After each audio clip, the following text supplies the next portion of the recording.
Antiwar.com reports Turkish Deputy Prime Minister Numan Kurtulmuş on Tuesday sought to distance his government from a month and a half of allegations of American involvement in the failed July military coup, saying there is no evidence that America even knew that the coup was going to happen, let alone that they were involved. Several Turkish officials, including President Erdogan, had made claims of a foreign power backing the coup, usually with references to cleric Fethullah Gulen being based in Pennsylvania. Pro-government media outlets were more overt in allegations accusing top U.S. military personnel and the CIA of direct involvement in the attempt. Turkey is eager to get Gulen extradited from the U.S., and it seems the accusations were part of a strategy to convince the U.S. to prove its loyalty to Turkey by speeding up the process. With the U.S. now making it clear that it's not going to happen, they're backing away. Kurtulmuş did, however, say that Turkey still expects that the U.S. will ultimately hand over Gulen, though he conceded that it might take some time because of the judiciary process. The U.S. has insisted that the extradition request, though including substantial paperwork, included not a single piece of evidence of Gulen's involvement in the coup. Gulen has denied any role in the coup and condemned it. In 2115 New England, there are no borders, no states, and no regulations, yet never has a more peaceful and prosperous place existed. But Mr. Drake's security company has seen better days. Faced with the prospect of waning power, Mr. Drake intends to replace the anarchy of New England with a government. But at what cost? Will anybody care? And can anyone stop him? Anarchy in New England by Joe Jarvis is available from Amazon.com and all major bookstores. UPI reports a former swimmer for Stanford University on Tuesday registered as a sex offender after completing half of his court-imposed jail sentence. Brock Allen Turner was released from the Santa Clara County Jail on Friday to the custody of his parents in Ohio. The swim star was forced to register as a sex offender immediately on Tuesday, according to the Greene County Sheriff's Office, the first day of business this week following the Labor Day holiday. Turner, while a freshman at the prestigious California institution, sexually assaulted an unconscious woman on campus, a story that made national headlines. After he was convicted, Turner was expelled from the university before he completed his first year. He will now serve 3 years of probation and must remain a sex offender for the rest of his life. Under the terms of sex offender registration, Turner must update his status every 90 days. His next deadline is December 5th. His neighbors will also receive notification that a sex offender lives nearby, and authorities will make random unannounced visits to his home. On the registration form, Turner stated details of the sexual assault on a 23-year-old woman outside a Stanford fraternity. In March, he was convicted of 3 felonies: assault with intent to rape an intoxicated woman, sexually penetrating an intoxicated person with a foreign object, and sexually penetrating an unconscious person with a foreign object. Turner, who is 21, faced a decade in prison for the assault but received a 6-month sentence. He was released after 3 months. The punishment stirred national outrage. For nearly 40 years, Roberts & Roberts Brokerage has been a trusted source for buying and selling precious metals like gold and silver. They also take Bitcoin for precious metal purchases and have permanently removed the minimum purchase amount for all orders paid in the digital currency. Call Roberts & Roberts today for knowledgeable advice on buying and selling precious metals and a forward-thinking approach to new technologies. 800-874-9760 or visit online at rrbi.co. Reuters reports nearly 24 people were injured when a Metrolink commuter train carrying nearly 200 passengers crashed into a semi-truck on Tuesday morning in Los Angeles, according to fire officials. The collision occurred around 10:40 a.m. local time in the Sun Valley neighborhood of Los Angeles, according to the Los Angeles Fire Department. The department said 21 people were taken to area hospitals with minor injuries. The driver of the truck was uninjured, according to the fire department. Dozens of firefighters and medical personnel triaged the train's 187 passengers, according to fire department spokesman Eric Scott. Scott said the crash occurred in an intersection and the crossing guard arm appeared to have been broken. Officials from the fire department and Metrolink said the 5-car double-decker train suffered very minor damage and was able to continue on its route. Law enforcement were conducting an investigation into the crash. This has been FPP Radio News, online at fppradio.com. California is reeling from Super Rainbow Percival, which left a trail of devastation along the West Coast. A luminous band of destruction touched down in Santa Barbara. Percival set a record as the most powerful rainbow in U.S. history, with at least 30 confirmed fatalities and damage estimates in the billions. The vividly saturated colors seared through homes and roads, charring everything in its path. Those exposed to the rainbow's fury say they're lucky to be alive. The sky was completely blue. All of a sudden, it's filled with brilliant hues of red and indigo. All I can say is when I was a kid, rainbows didn't cut people in half.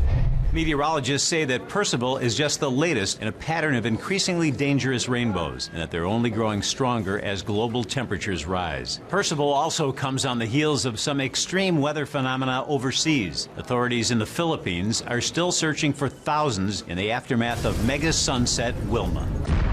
This is the Onion News Network.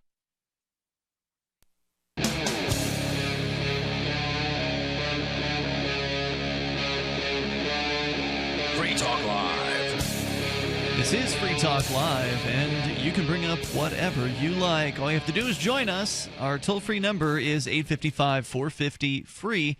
That's 855-450-3733. And in the studio with you tonight, you've got me, Ian. And Darryl. You've got some very interesting international headlines tonight, Darryl, including another ridiculous story from Venezuela.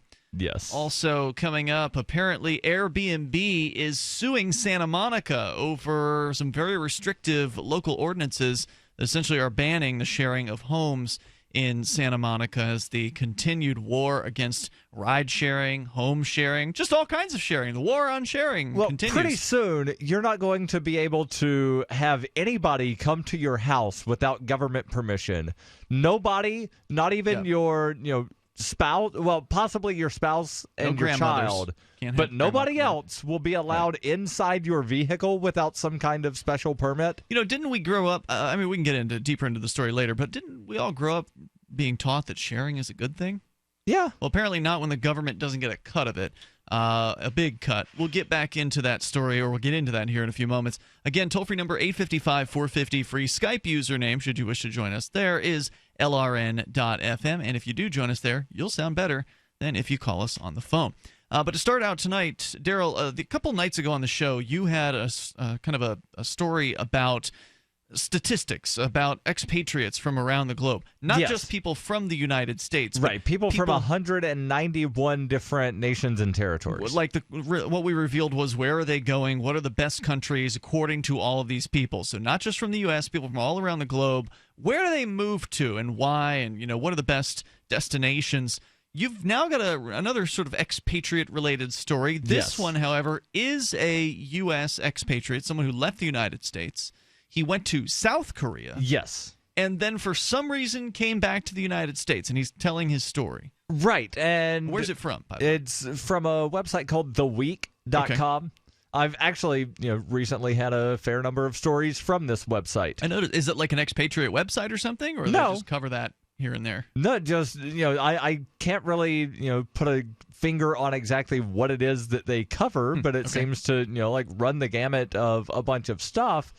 But yeah, this guy, a former expat, lived in South Korea for 5 years, and then for some reason returned home to rural Nebraska and decided to write about what it's like to come home. All right. After spending, some time abroad. I hope he'll tell us why he decided to come home as well in this piece. I don't think he actually mentions the why. Because it's a pretty serious thing to decide to leave a place, especially a place where you've grown up. I mean, it's another thing to move from one place within a country to another place within the same country. And it's a whole other story to move outside of that country because, well, things can be different from one point to another. Like, there's a big difference between Florida and New Hampshire, which is the move that I made. And that's a long move geographically.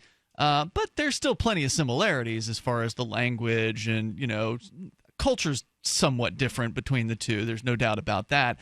But there's probably more similarities than differences.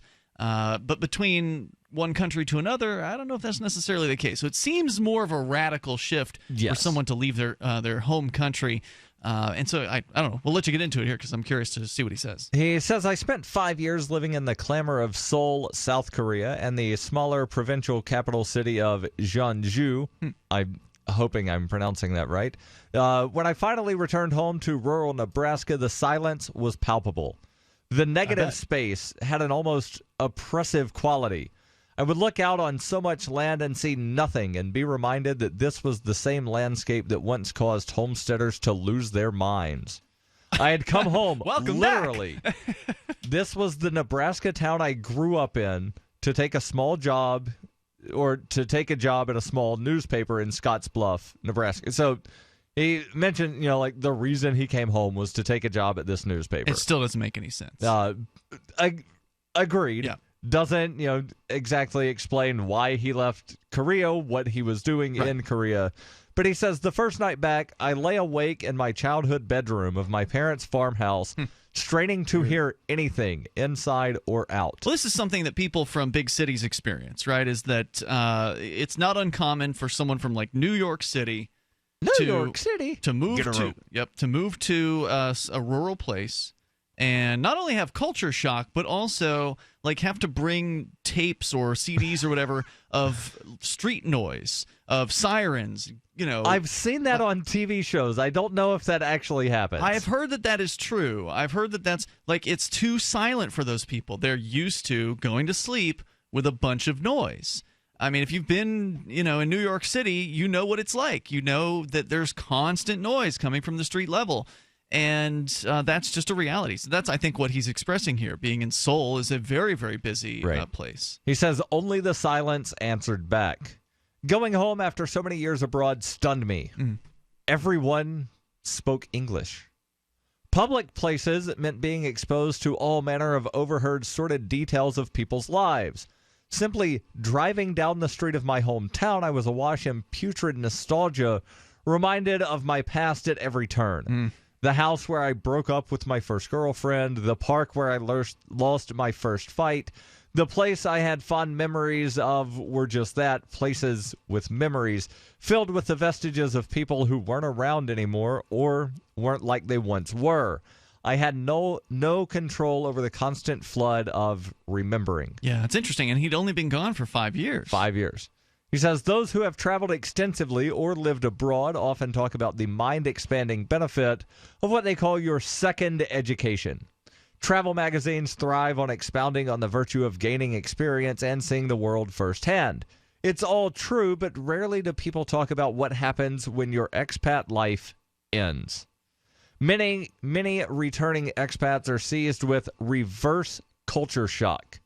The U.S. State Department even dedicates a website of it, or a section of its website, to this phenomenon. Some of this is written expressly for military personnel, but the bulk is directed at anyone stationed overseas faced with returning to the States.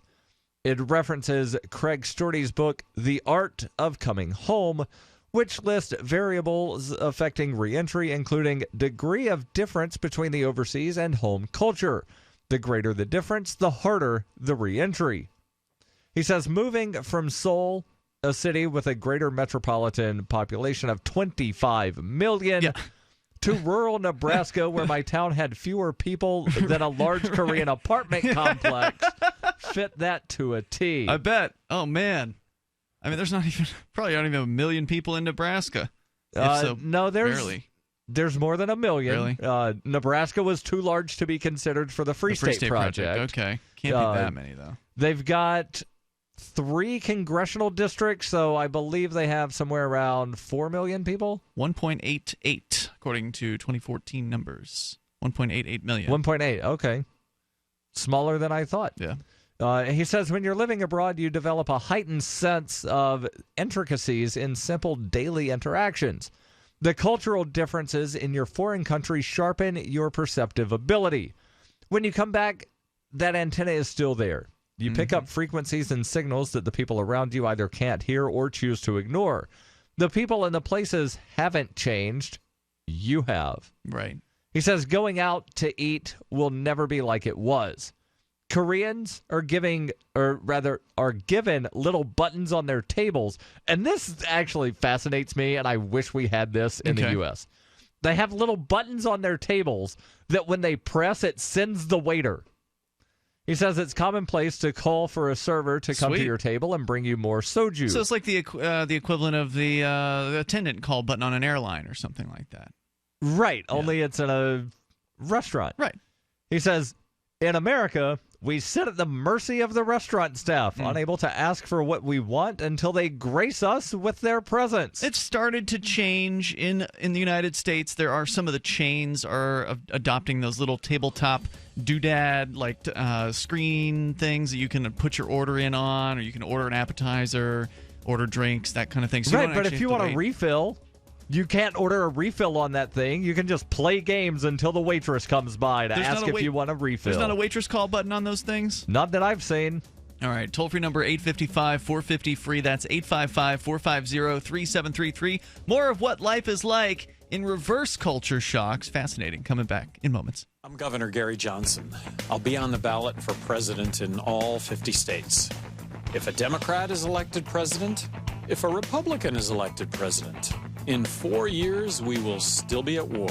America will be 4 years deeper in debt. We will have 4 more years of rising taxes, bigger government, crony capitalism instead of free markets, and less freedom. How do we know this? Because that's what both parties keep delivering. If you're an optimist, you know that one day America will have its act together. One day we won't be at war. One day taxes will be fair. One day our social and economic challenges will be conquered, not by force, but by cooperation and mutual respect. To the independent majority of Americans who feel as I do, I say, why wait one more day? Our best America yet. Johnson Weld, 2016. Paid for by Gary Johnson, 2016. Will the government protect your family from Iran and North Korea's newest weapon, EMP?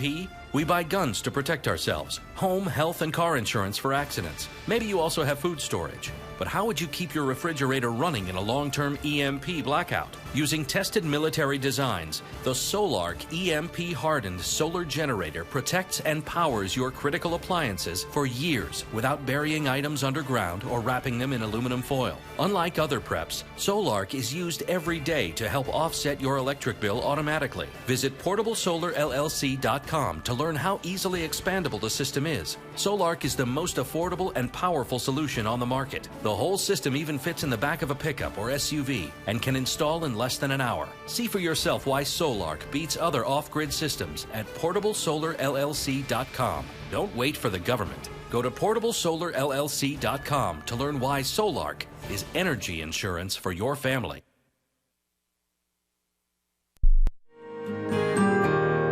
So the protection of life, liberty, and property is what the Free State Project is all about. But it's an effort to move 20,000 people who understand. It's about demonstrating to the entire country that, yeah, we can have a free market, a truly free market. Making it just a freer, great place to live. It's the world's largest voluntarist libertarian community, and it's only getting bigger. That's amazing, to be able to move to a place where other people passionately believe in being free and independent. What the Free State Project is managing to do, though, is to put their money where their mouth is. Physically getting up across the country and saying, let's go someplace and let's demonstrate the power of these ideas. There's a lot of kind of philosophy that surrounds liberty. There's a lot of thinking about it and talking about it. But here in New Hampshire, people are doing it. 101 Reasons Liberty Lives in New Hampshire, a documentary by Free State Project Early Movers. Watch it free at 101reasonsfilm.com. 101reasonsfilm.com. So you've heard all 3 hours of the latest episode of Free Talk Live, and you're still hungry for liberty-oriented audio content? Did you know that we have another 24/7 audio stream at LRN.FM? The Liberty Radio Network airs the latest episodes of some of the best liberty-oriented podcasts on the internet around the clock. In addition to recorded content, you'll also hear live shows like Free Talk Live, originating from our Keene, New Hampshire studio. So listen anytime at LRN.FM. That's LRN.FM. The new 4th edition of Healing Our World, The Compassion of Libertarianism, will take your understanding of liberty to a deeper level and has over 1,300 updated references, new cartoons, and a foreword by Dr. Ron Paul. With discounts for multiple book purchases, the 4th edition of Healing Our World is a great gift for the liberals, pragmatists, environmentalists, and Christians in your life who think libertarianism is cold-hearted. Get yours today at healing.freetalklive.com and use promo code FTL for a $5 discount. This is the Liberty Radio Network, broadcasting the latest liberty-oriented audio content 24 hours a day at LRN.FM.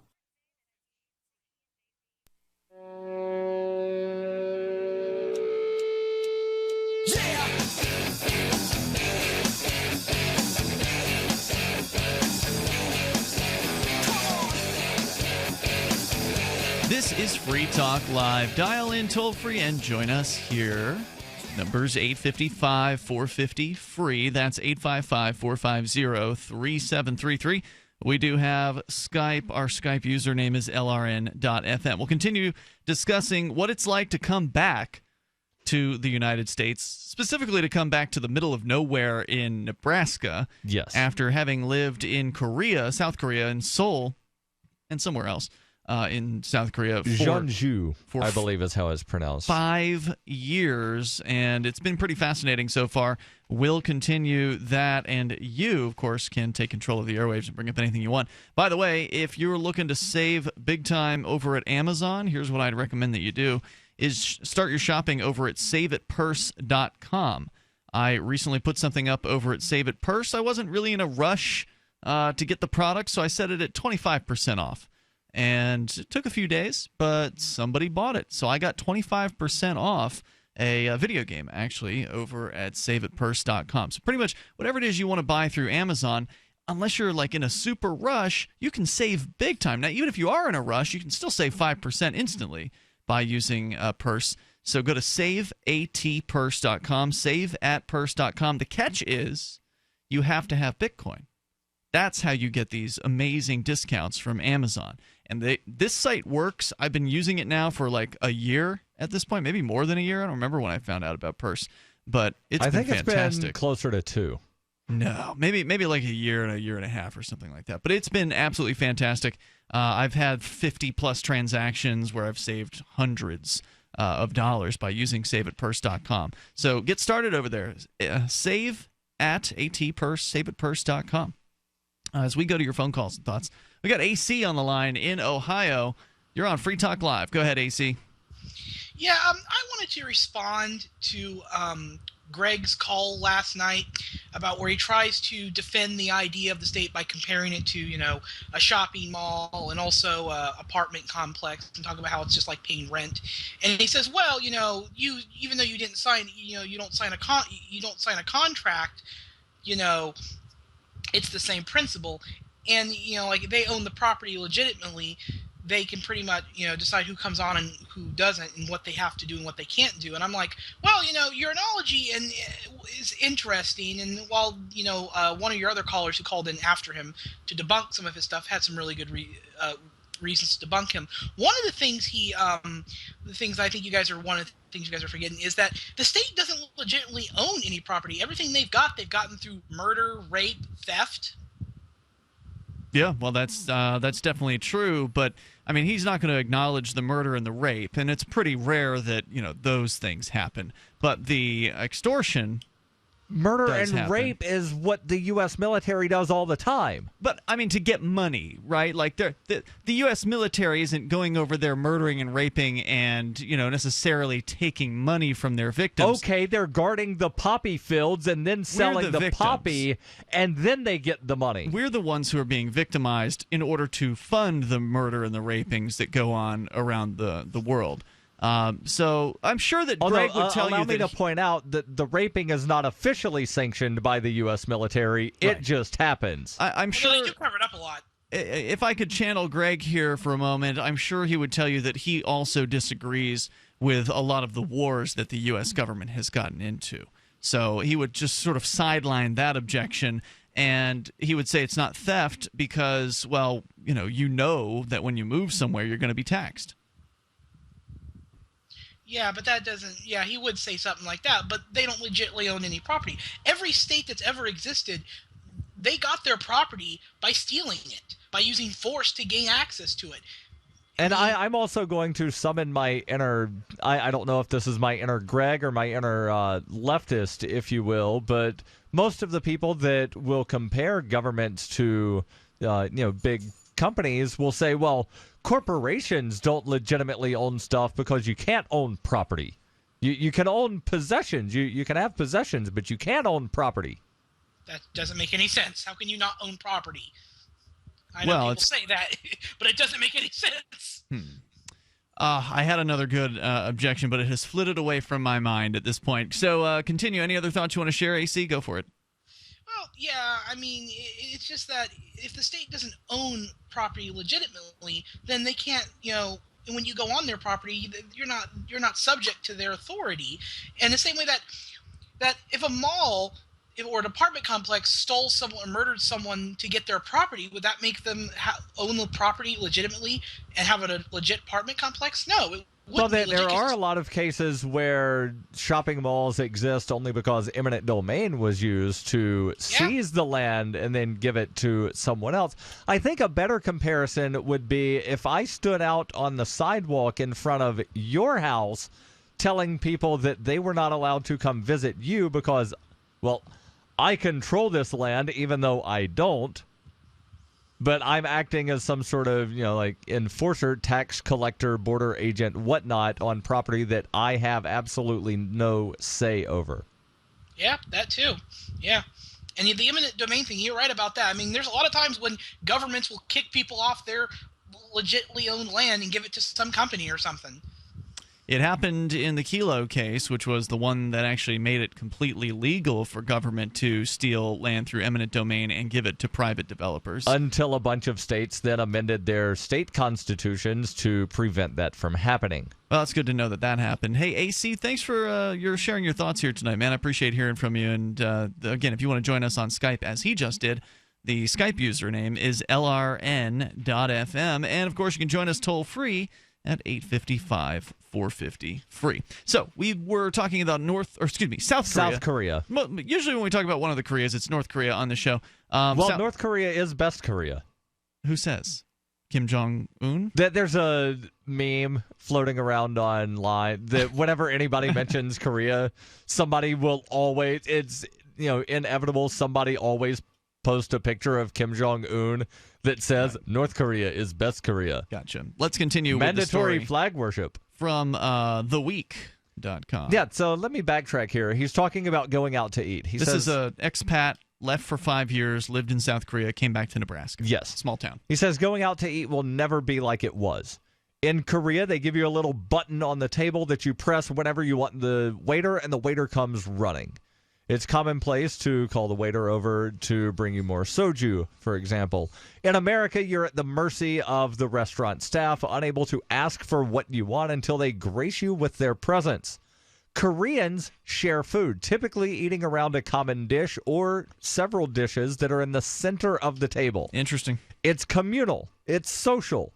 In America, everyone orders their own dish. And you eat what you order. You rarely share. You rarely taste food from other people. True. It's far less fun, he says.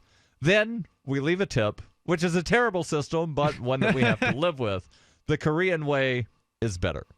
You can attempt to relate your experiences to your friends and family, but you can only start so many sentences with, in Asia, before their eyes glaze over.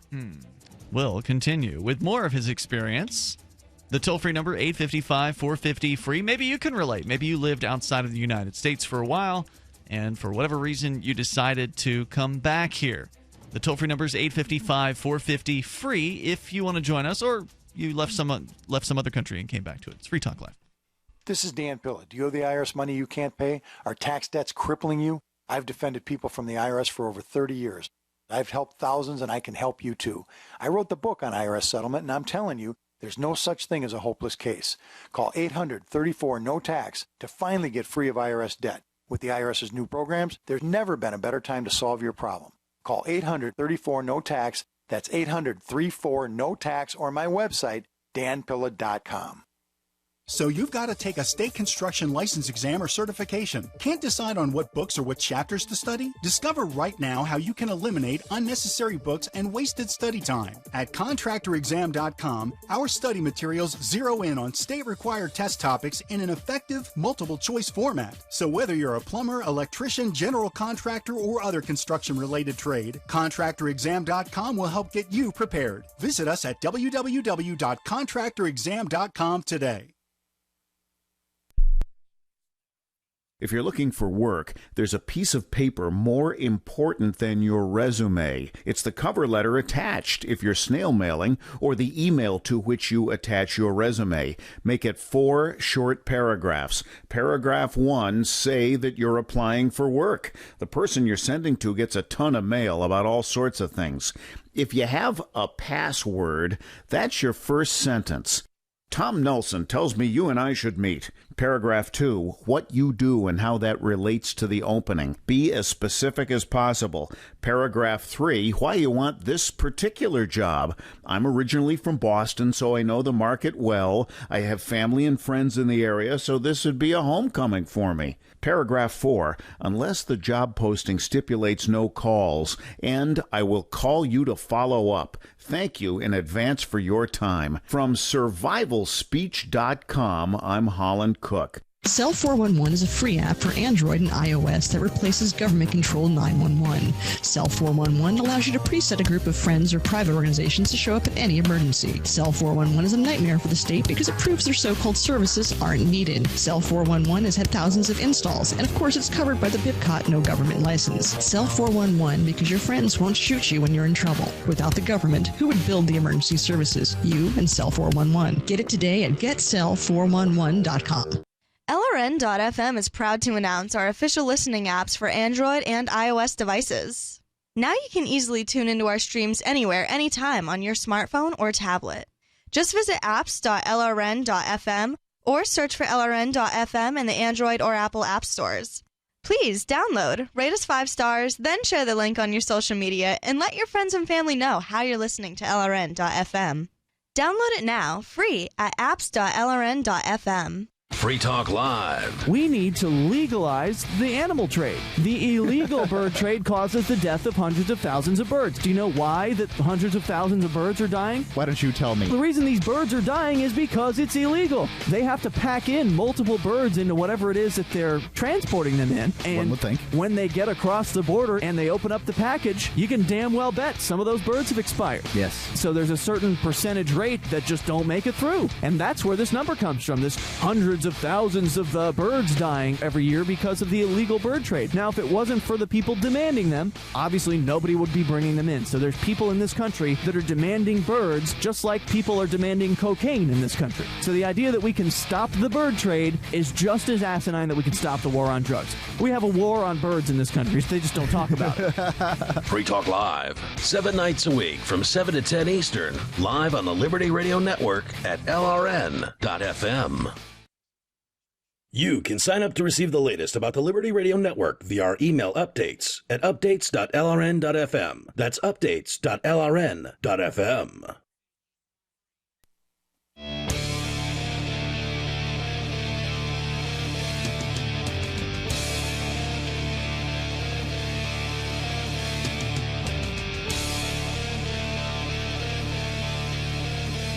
This is Free Talk Live, and you may bring up anything you want. Just dial in toll-free here, 855-450-FREE. That's 855-450-3733. In this studio tonight, it's Ian. And Darryl. And Bitcoin.com is your premier source for everything Bitcoin-related. You can get help buying Bitcoins or choosing a Bitcoin wallet. Read the latest news or engage with the community on the Bitcoin forum. You can find places to spend your Bitcoin or play online games with the cryptocurrency. It's the source for all your Bitcoin needs and news. It's Bitcoin.com. We're talking about life as an expatriate coming back to the United States. Yes. Apparently there's something called reverse culture shock, where you're so used to being in his case, Seoul, South Korea, that coming back to a small town in Nebraska is quite the shocking experience in a lot of ways. To a town that had fewer people, he said, than some apartment buildings in Seoul. Right. So let's continue with that story. It's fascinating so far from The Week. Yeah, he says you can attempt, and I'm just going to backtrack here a couple sentences. He says you can attempt to relate your experience to your friends and family, but you can only begin so many sentences with, in Asia, before their eyes start to glaze over. You can hand out a stack of pictures to your family in the living room as long as you're okay with some of the most formative experiences of your life being reduced to the same level of interest as your second cousin's trip to Branson. To learn how the rest of the world lives is to cure yourself of spoiling. Americans live better than the vast majority of the world. We should be thankful for clean water, consistent electricity, the abundance of choice in our daily lives. Too often, we willfully ignore that.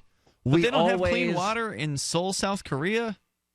I don't think he's making a comparison. He's talking about the rest of the world in general. Right. He's comparing the United States to the rest of the world in general, the vast majority of the rest of the world. Okay. He says too often we willfully ignore that. We always want more money, more property, more status. For the many privileged among us, our daily lives are so comfortable that we obsess over trivialities to keep our minds occupied. Yes, we call that first world problems. Compare that to the river people of Cambodia or the horse tribes of Mongolia. The attendant absurdities of our privilege are obvious. A well-traveled person sees his home country's flaws more clearly. He or she sees the pettiness and divisiveness in the people. Is that necessarily a good thing? Well, I mean, isn't to some extent ignorance bliss? On the one hand, yes, but at the same time, we pay attention to stuff. Yeah. So, we're able to see some of these flaws. Okay. But people will tell us, well, if you think it's better somewhere else, why don't you move there? Well, why don't we just fix the problems that we're talking about? Well, and if I did think it was that much better somewhere else, I would move there. I mean, that's why I moved to New Hampshire. Yeah. Because it was supposed to be better. And it is better than all the other places in the United States. So that's what I did. But if it turned out that there was some place that was, better and had a chance to be more free than New Hampshire, I would seriously consider making a move there. Yeah. It says that the well-traveled person sees the beauty and the benefits too, but the picture is more complicated. After living abroad, it's not hard to be baffled how a nation as wealthy as ours does not seem to mind if a serious health condition can bankrupt almost everyone, or how our prison industrial complex is a perpetual motion machine gobbling up the poor and the people of color just to keep itself running. When you live overseas in a country like Korea, which is populated with 96% ethnic Koreans, everywhere you go, you are reminded that you're a foreigner. People stare. Really? Kids shout hello from across the street. Strangers go out of their way to be nice to you. You're constantly treated like a guest. Okay. He says it can be nice, but the othering also means you're a foreigner. You will never understand our country. Or if you don't like the way we're doing things here, you can always leave and go back. Yep. The life of a foreigner can be one of privilege, but it can also be one of no agency and no voice. It can make you yearn for home, but when you return home, you miss being a stranger in a strange land. You find it lonesome to be out in public and receive no attention or hospitality. Oh, that's funny. Now you're just one of the crowd. Again. No one is going to give you a thumbs up just for walking down the street. And that's not something to complain about. To be white in Korea is to receive undeserved positive attention from a public that overvalues whiteness. But it comes as a surprise to realize that what made you uncomfortable about living in a foreign country is also something you thought was kind of nice. He says, overseas, I met more than a few people who tried to move back and they just couldn't. They realized their reverse culture shock was going to take months, if not years, to overcome, so they returned to their life abroad. Countries that pay English teachers well, Korea, Turkey, Taiwan, are well trodden by these types of people. They stayed away long enough that moving back to their home country was just as difficult as moving anywhere else. Rootless, they decided to go where they chose. If you're considering living in another country, he says, here's what people will say before you leave. You'll have experiences that you'll carry with you. You'll learn to see differences in cultures. You'll benefit in ways that you will never expect. And they're right. It will change you. But what they won't tell you is that if you do come back, you'll want different things out of life than you did before you left. Home will never look the same anymore. You'll learn that experiences you gather make you who you are. You carry them with you, and that's where they do the most good, with you. Oh, that's a cool story, Darryl. Yeah. We got Mark on the line. He was in Germany for a time. Mark, in Nevada. Go ahead with your thoughts. Yes, sir. I was stationed in Germany for 4 years. Okay, I'm sorry. It was really loud when you picked up, but it wasn't your fault, I don't think. Go ahead. Okay. I was stationed in Germany for 4 years straight. I re-enlisted. My wife and I lived there. Coming back to the abroad, as you mentioned, it was a culture shock to me after 4 years. Mm-hmm. Where'd you come back to? California. A populated area or not so? L.A. airport from Germany. Okay, so... Well, you didn't move into the airport when you moved back, did you? A trip, passports, and I was in the military. And we were inside the Austrian border. And good thing I had my my passport, and I was U.S. military. And I got pulled over by the gendarmerie 10 minutes inside the border. So we all had to show our passports and everything, and I showed them my U.S. Military ID and everything, and I said, "Ich U.S. Militär Polizei," and he said, "Oh, that's good." But we had a wonderful trip, and it was great. And you know what I really miss is the German food and the beer. Yeah, okay, so there's definitely things that you would miss, right? Like things you can't get here. But what about the culture? What were some of the key differences that you noticed when you came back? Oh, it was wonderful. I mean, the scenery. They had trees. I live in Nevada. They had trees. Okay. In the desert. That's something. And upper desert in Laughlin. And the country, the whole damn country was beautiful. We saw castles. And well, I mean, every place is beautiful in its own way. I mean, that's not really an answer to a question about culture. Like we're talking about reverse culture shock. The Germans, they were very kind and wonderful. All right. And they were glad to see us there, and treated us very nice. And then you got treated, rudely when you came back to L.A.? Yeah, it was like shock treatment. There you go. Hey, Mark, thanks for the call tonight. Appreciate it. Not exactly what I was looking for. Toll-free number, 855-450-FREE. That's 855-450-3733. And we've got Skype as well. Skype username is LRN.FM. Did you live somewhere for a time outside of the United States or outside of your home country? And then return, and was it a reverse culture shock for you? You want to tell us about your experience? You're welcome to join us here, and you can also take control of the airwaves, bring up anything. Know that sound? That's the sound of trouble for CPAP users. Did you know that just one drop of water in your CPAP system can become a breeding ground for mold and bacteria? Breathe that stuff in and you're battling respiratory infections, allergy attacks, and more. But here's good news. SoClean.com has released the world's first and only automated CPAP cleaner and sanitizer. It's the healthier way to clean your system because it kills 99.9% of germs in minutes. For a limited time, you can try it risk-free for 30 days. Just call 1-800-951-9693. SoClean makes cleaning your CPAP a breeze. It's completely hands-free. Just pop in your mask, close the lid, and presto, your CPAP system is clean and fresh in minutes. Don't let one drop of water wreak havoc on your body. Call SoClean.com now for your risk-free trial while supplies last. 1-800-951-9693. That's 1-800-951-9693. Are you worried about your mom or dad living alone in their house? Hi, I'm Joan London. Listen, I know how difficult it is to find senior care for someone you love. That's why I recommend a free service called A Place for Mom. They are the nation's largest senior living referral service. Call A Place for Mom today. To receive free information on senior living communities in your area, call A Place for Mom at 1-800-704-6182.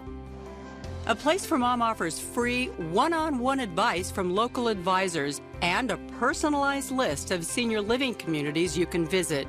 If you have questions about senior care for your mom or dad, there's a place for answers, A Place for Mom. Call A Place for Mom in the next 10 minutes to get your free ebook on financing senior care as well as free information on senior living communities in your area. Call 1-800-704-6182. That's 1-800-704-6182. I've been told no in many different ways. I give you an order and you're going to obey it. George, you can go this way. You can do that and you have to leave here. You cannot bring signs into the rally. Walk with me. Well, I'm comfortable here, actually. Whoa, Hey, who do you think you are? Excuse me. There is no video or audio allowed in this office. No, I have work today. You ain't gonna make it. Wait on account. Now. Wait a minute. Really forget it. Whoa. Hey! Oh my God! Unbelievable! Why are you running from me? Because you're scared me. What am I being detained for? You're being served. What is this? You're being served. What is this? Bureaucrats have a funny way of telling people no. That's the sound of the men working on the chain. Derek J's Victimless Crime Spree. Watch it for free and order the Director's Cut DVD at victimlesscrimespree.com. You may already know about the Free Talk Live audio-on-demand phone line at 641-793-9660. Did you know that not only can you listen to Free Talk Live via your phone, you can also leave a message and have it delivered to Free Talk Live's hosts? To leave us your thoughts, just dial 641-793-9660. That's 641-793-9660. Press 2 for Free Talk Live, and then hit 0 to leave your message.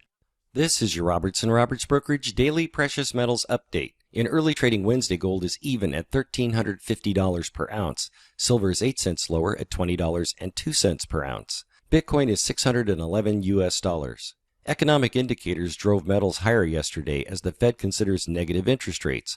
For more information, call Roberts Brokerage today at 800-874-9760 or visit us online at rrbi.co. What's up next? Visit the Liberty Radio Network program guide to find out at shows.lrn.fm. That's shows.lrn.fm.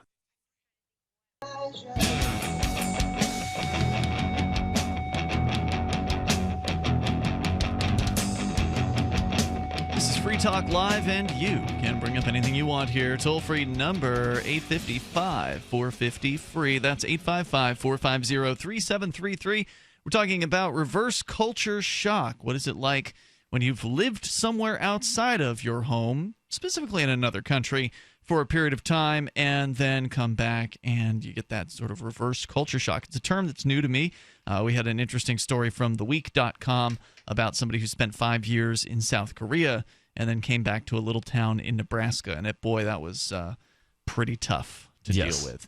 Our toll-free number allows you to join us here, 855-450-FREE. Also, you can support Free Talk Live by going to AMP the show over at amp.freetalklive.com. AMP stands for Advertise, Market, and Promote. And the idea is a simple one. You send $5 a month into the show using any major credit card through PayPal, Visa, or MasterCard right there on our website. Or you can now amp the show with Bitcoin. In order to do Bitcoin amping, you do need to do the prepaid option, so keep that in mind when you go to amp.freetalklive.com. Of course, you can learn more about it, get the details on the perks you'll get access to, like the AMP-only call-in lines, the AMP-only podcast, and the AMP-only Facebook group. So go to amp.freetalklive.com. As we go to Hung Like Jesus, he's on the line via Skype. Hello, Hung. Hello, Ian and... Who's that? Darryl. Darryl. Hey, Darryl. I went to, I was in the Air Force stationed overseas in Japan. I was getting out at that time. So a company that the government had a contract with was looking for some people to stay over and help out with some things. So me and another guy stayed. We were living downtown Tokyo. So wait. So how long were you in? So I guess if you're in the military, you're spending most of your time on a base. But what you're saying is you stayed for a period of time after you got out of the military. How long did you stay after you got out of the military? It was a year. Okay. About a year and a half, maybe. Got it. Okay, this is my first time. I think I'm 23, 22, something like that. First time out of the country, and pocket full of money. And me and my coworker, I'm 6'2", he's 6'3". Downtown Tokyo every day was like a sideshow for us, because I think the average Japanese person might be 5'5", maybe. And that was the You definitely stood out. Yeah, definitely. How tall are you? I'm 6'2". He was 6'3". Okay. So and it was really nice because we, like I said, every day was a sideshow. We had attention from every direction, and you got used to it. You really got used to it. And the Japanese people are so polite. But us, of course, I'm black and he's black as well. Right. They're also xenophobic, and being polite and xenophobic. It was, though it was strange, but it was a bittersweet thing, because some people mistake the Japanese xenophobia as racism, but I don't think it is, actually. I think they'll treat any foreigner that way. So is it more of a fear of foreigners, more of a classic xenophobia, actual fear of I don't know if it was a fear. It was just more curiosity than anything. It was like we just fell off from a spaceship or something. That's what it felt like each day. But they're really polite about it, and they will ask questions as best they can. The ones that speak English, and the ones that can't speak English, they will get someone to ask. So it was interesting. It was nice. So is it like the author of the story that Darryl was reading was saying in Korea, where people will just give you the thumbs up, they'll wave at you, kids will yell things at you? Like, what was it like being in the streets, just walking around? Well, they thought we were either celebrities as far as being ballers, or some sort of singers, I guess. That's what it felt like. MC Hammer, I love you. Yeah, whatever black celebrity they could think of, that they would scream at it. We just take it in, because they don't mean anything by it. Sure. But the thing is that they will ask you questions, and I don't think they really have the same dividing lines as we have here. So we were asked really strange questions, like though it was kind of embarrassing. I felt embarrassed for the person. They asked if black people grow tails at night. That was one we were asked. I was asked that a couple of times in that class. And of course we said yes. And they would always rub our skins, because I'm dark skinned, and my coworker he was lighter than I was, and they would always rub my skin to see if it would come off. They would rub my arm, and then look at their hands to see if it come off. No, it didn't come off. Oh, that's cute. Yeah, and but the only thing is, now the reverse came when we left Japan and came back home. Just imagine being a celebrity, a superstar, and then coming back home and just being not even noticed anymore. Right. And it was a withdrawal thing. So yeah, that's exactly what the guy was talking about, where now you're just another person in the street and nobody cares who you are. That's it. That's my story. Was that one of the most shocking things when you came back here? Oh, yeah, not being paid attention to it all, yeah, because you're expecting it for some reason. Anything else that really kind of sticks out to you? Women, we could get like groups of women, with no problem. And then you get back home and it becomes a task, try to get us.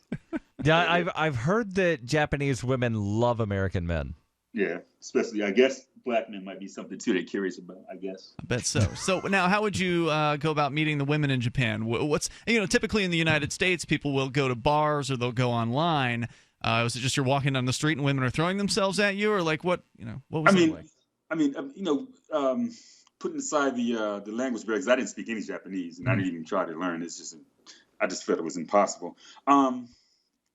We would hang out, most nights. And another thing about Japan is everything is real small compared to what we have here. Everything is tiny.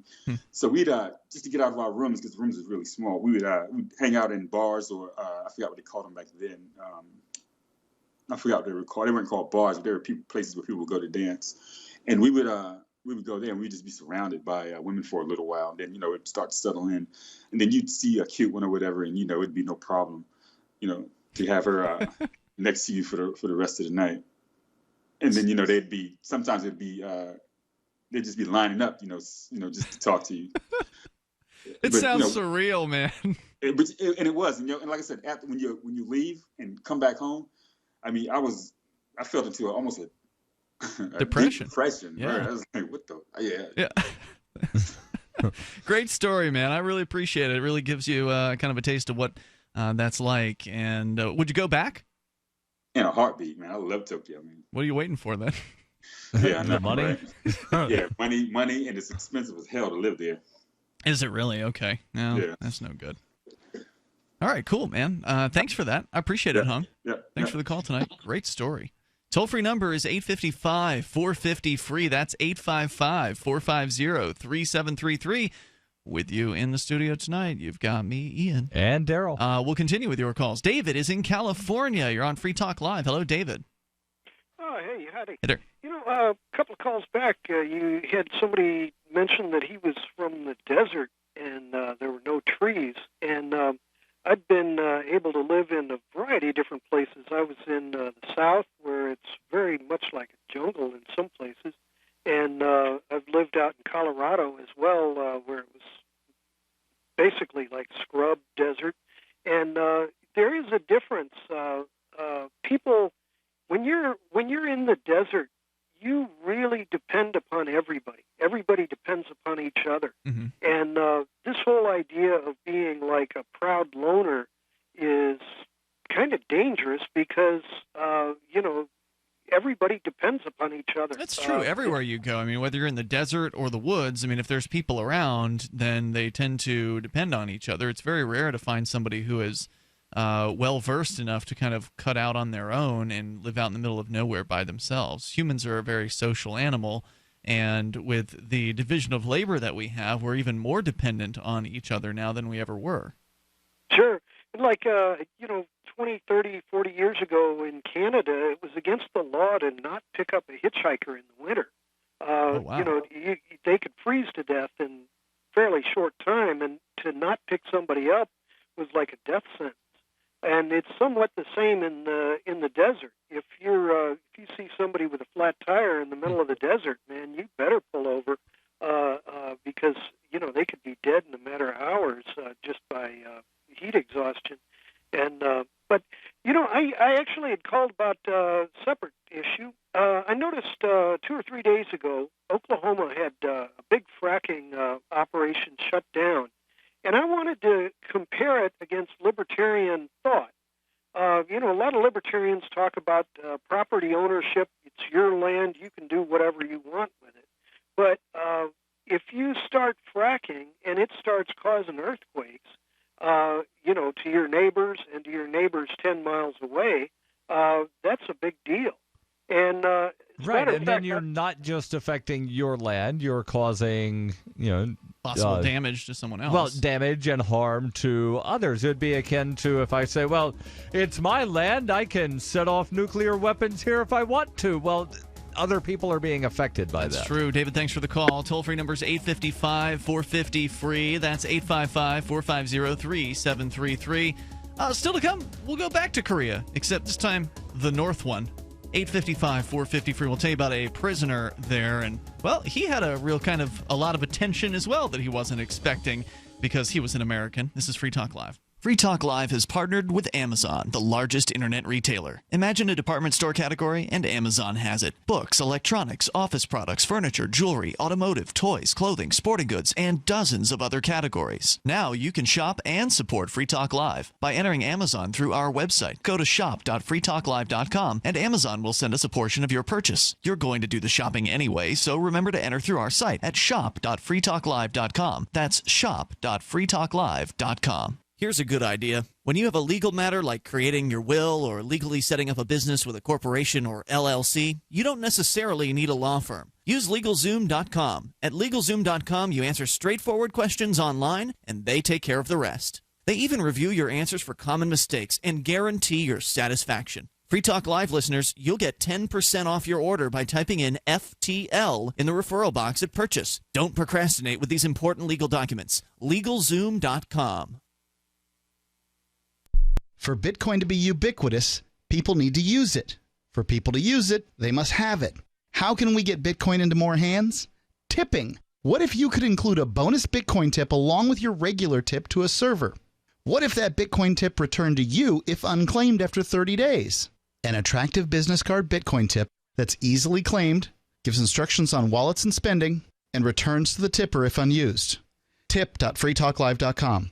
tip.freetalklive.com. DVD, books, music, instruments, periodicals, computers, software, electronics, photo, cell phone, office products, home and garden, bed and bath, furniture, kitchen, pet supplies, automotive, hardware, apparel, shoes, jewelry, grocery, healthcare, sports and outdoors, toys, games, used, and more. It's a department store at your fingertips. Shop.freetalklive.com. Get all your shopping done, get a great deal, and a portion of your purchase goes to benefit Free Talk Live when you enter Amazon via shop.freetalklive.com. You're listening to the live edition of Free Talk Live. Hour number 2 is next after the news here on the Liberty Radio Network at LRN.FM.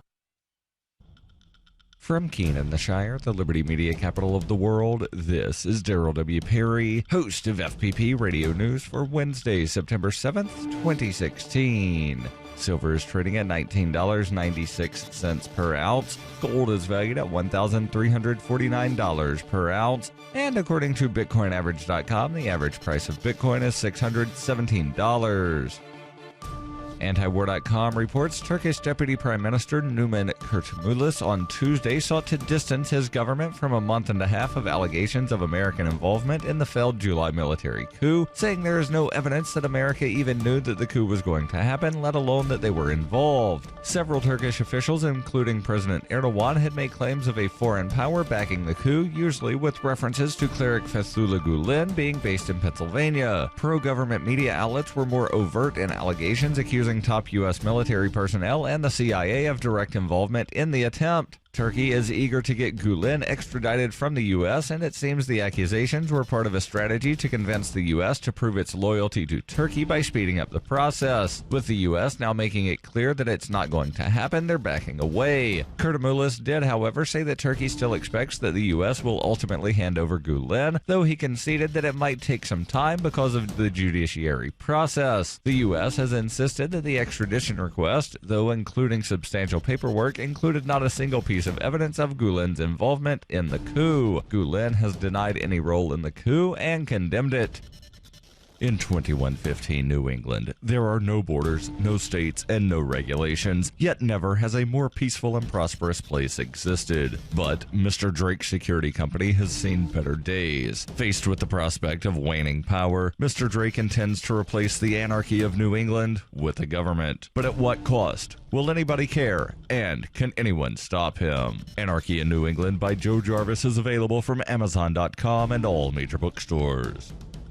UPI reports a former swimmer for Stanford University on Tuesday registered as a sex offender after completing half of his court-imposed jail sentence. Brock Allen Turner was released from the Santa Clara County Jail on Friday to the custody of his parents in Ohio. The swim star was forced to register as a sex offender immediately on Tuesday, according to the Greene County Sheriff's Office, the first day of business this week following the Labor Day holiday. Turner, while a freshman at the prestigious California institution, sexually assaulted an unconscious woman on campus, a story that made national headlines. After he was convicted, Turner was expelled from the university before he completed his first year. He will now serve 3 years of probation and must remain a sex offender for the rest of his life. Under the terms of sex offender registration, Turner must update his status every 90 days. His next deadline is December 5th. His neighbors will also receive notification that a sex offender lives nearby, and authorities will make random unannounced visits to his home. On the registration form, Turner stated details of the sexual assault on a 23-year-old woman outside a Stanford fraternity. In March, he was convicted of 3 felonies: assault with intent to rape an intoxicated woman, sexually penetrating an intoxicated person with a foreign object, and sexually penetrating an unconscious person with a foreign object. Turner, who is 21, faced a decade in prison for the assault but received a 6-month sentence. He was released after 3 months. The punishment stirred national outrage.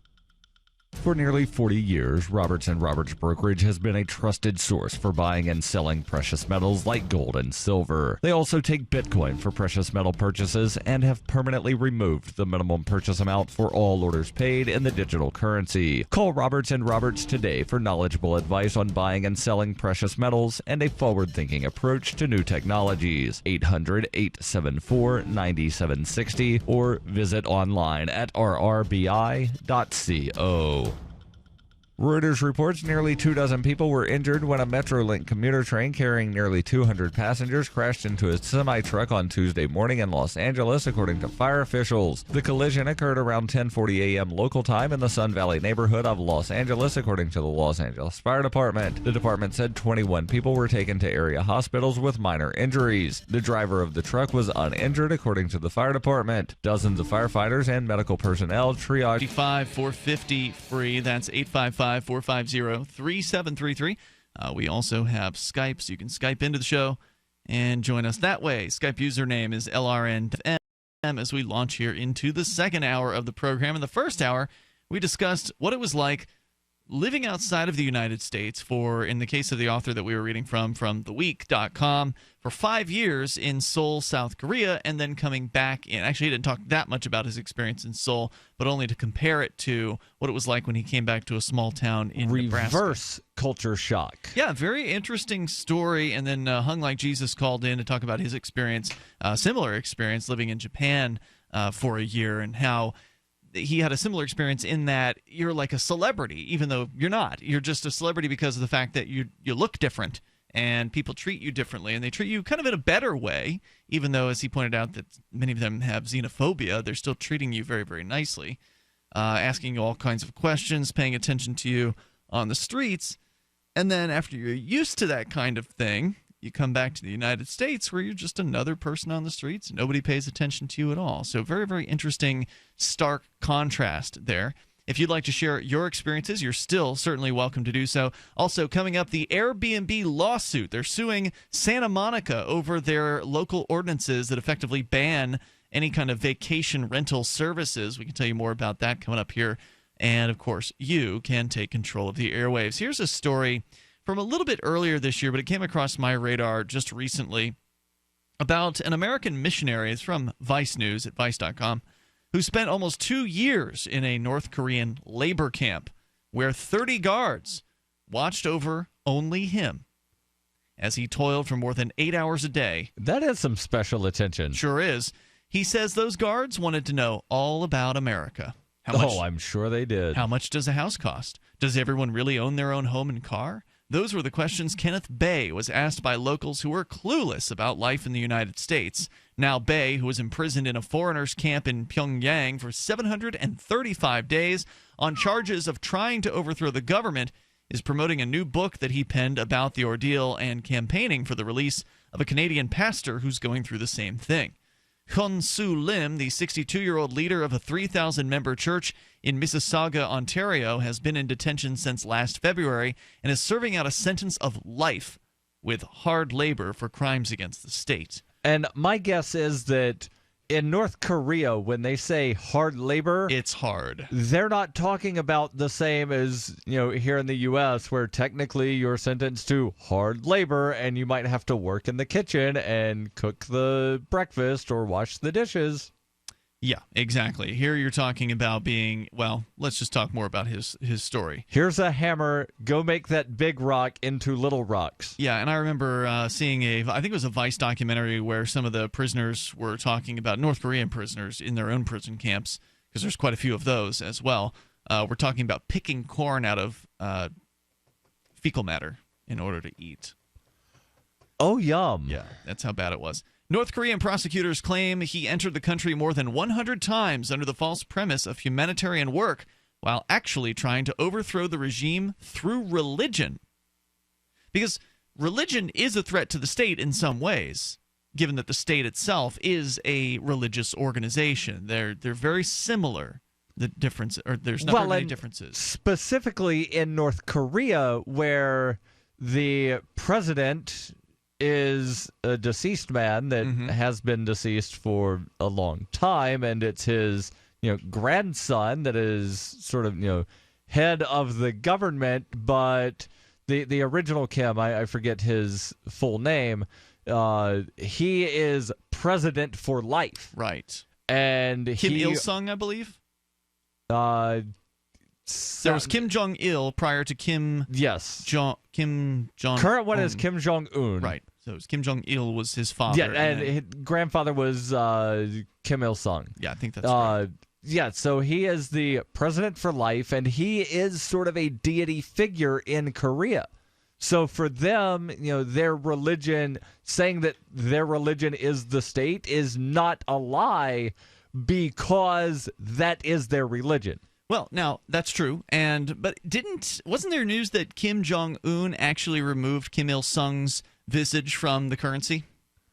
I don't know. Yeah, it was one of those shocking things that nobody was really expecting to happen. But one of the arguments, basically, that has been made is that Kim Jong-un has been slowly moving the country in a more freedom-oriented direction. I mean, please take that with a huge grain of salt. Killing a vice premier for slouching during some kind of board meeting, right, falling asleep, is not necessarily. Well, we don't know if he had fallen asleep or just slouched. In either case, they shot him with an anti-aircraft gun, though, right? Right. So killing somebody for that, not exactly a freedom-oriented direction. I'm just saying, on the scheme of things in North Korea, to have a few reforms that push things in a more tolerant-oriented direction. I mean, obviously, you can give a bunch of examples of terrible things that are still going on there, but yes, they are tolerating the black markets now more so than ever, and so there's some arguments to be made for that. Anyway, going on here.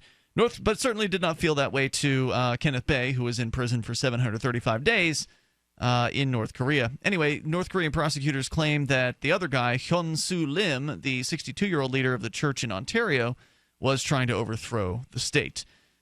So while Lim's family has said it's unlikely he was doing missionary work on the trip, since he's been deliberate about not doing so every other time, Bae had, in fact, been bringing foreigners into the country not only to create cultural understanding and help its economy through tourism, but also to pray for the country's population. Jailed during his 18th visit to the Hermit Kingdom after accidentally bringing in a hard drive containing mission reports and video clips about North Korea made by Western media, Bae was taken from his hotel to the countryside by 2 agents, where he was interrogated and forced to write out his confessions. His details are in his book, which is called Not Forgotten: The True Story of My Imprisonment in North Korea. Now, this is one of those things where if you're going to go to North Korea, first of all, you really ought to take time to make sure you don't have anything that you forgot about. Like, you don't want to accidentally forget a flash drive that's in your bag. Double check, triple check all the pockets in every bag and pair of pants or whatever it is that you're going to be bringing over there, because you don't want to just, oops, how'd that hard drive get in there with all these reports about North Korea on it? I mean, was it really an accident that he brought that in there, or was he trying to smuggle information into North Korea? If it was that he was trying to smuggle it in, I mean, I'm not saying don't do it, but just understand you're at a high level of risk here. I mean, this is a serious, serious place to try to smuggle information into. And that's what some of these guys do. I mean, there are heroic smugglers who, rather than smuggling drugs, are actually smuggling flash drives with, like, television shows and movies from South Korea and the United States. And books. Correct.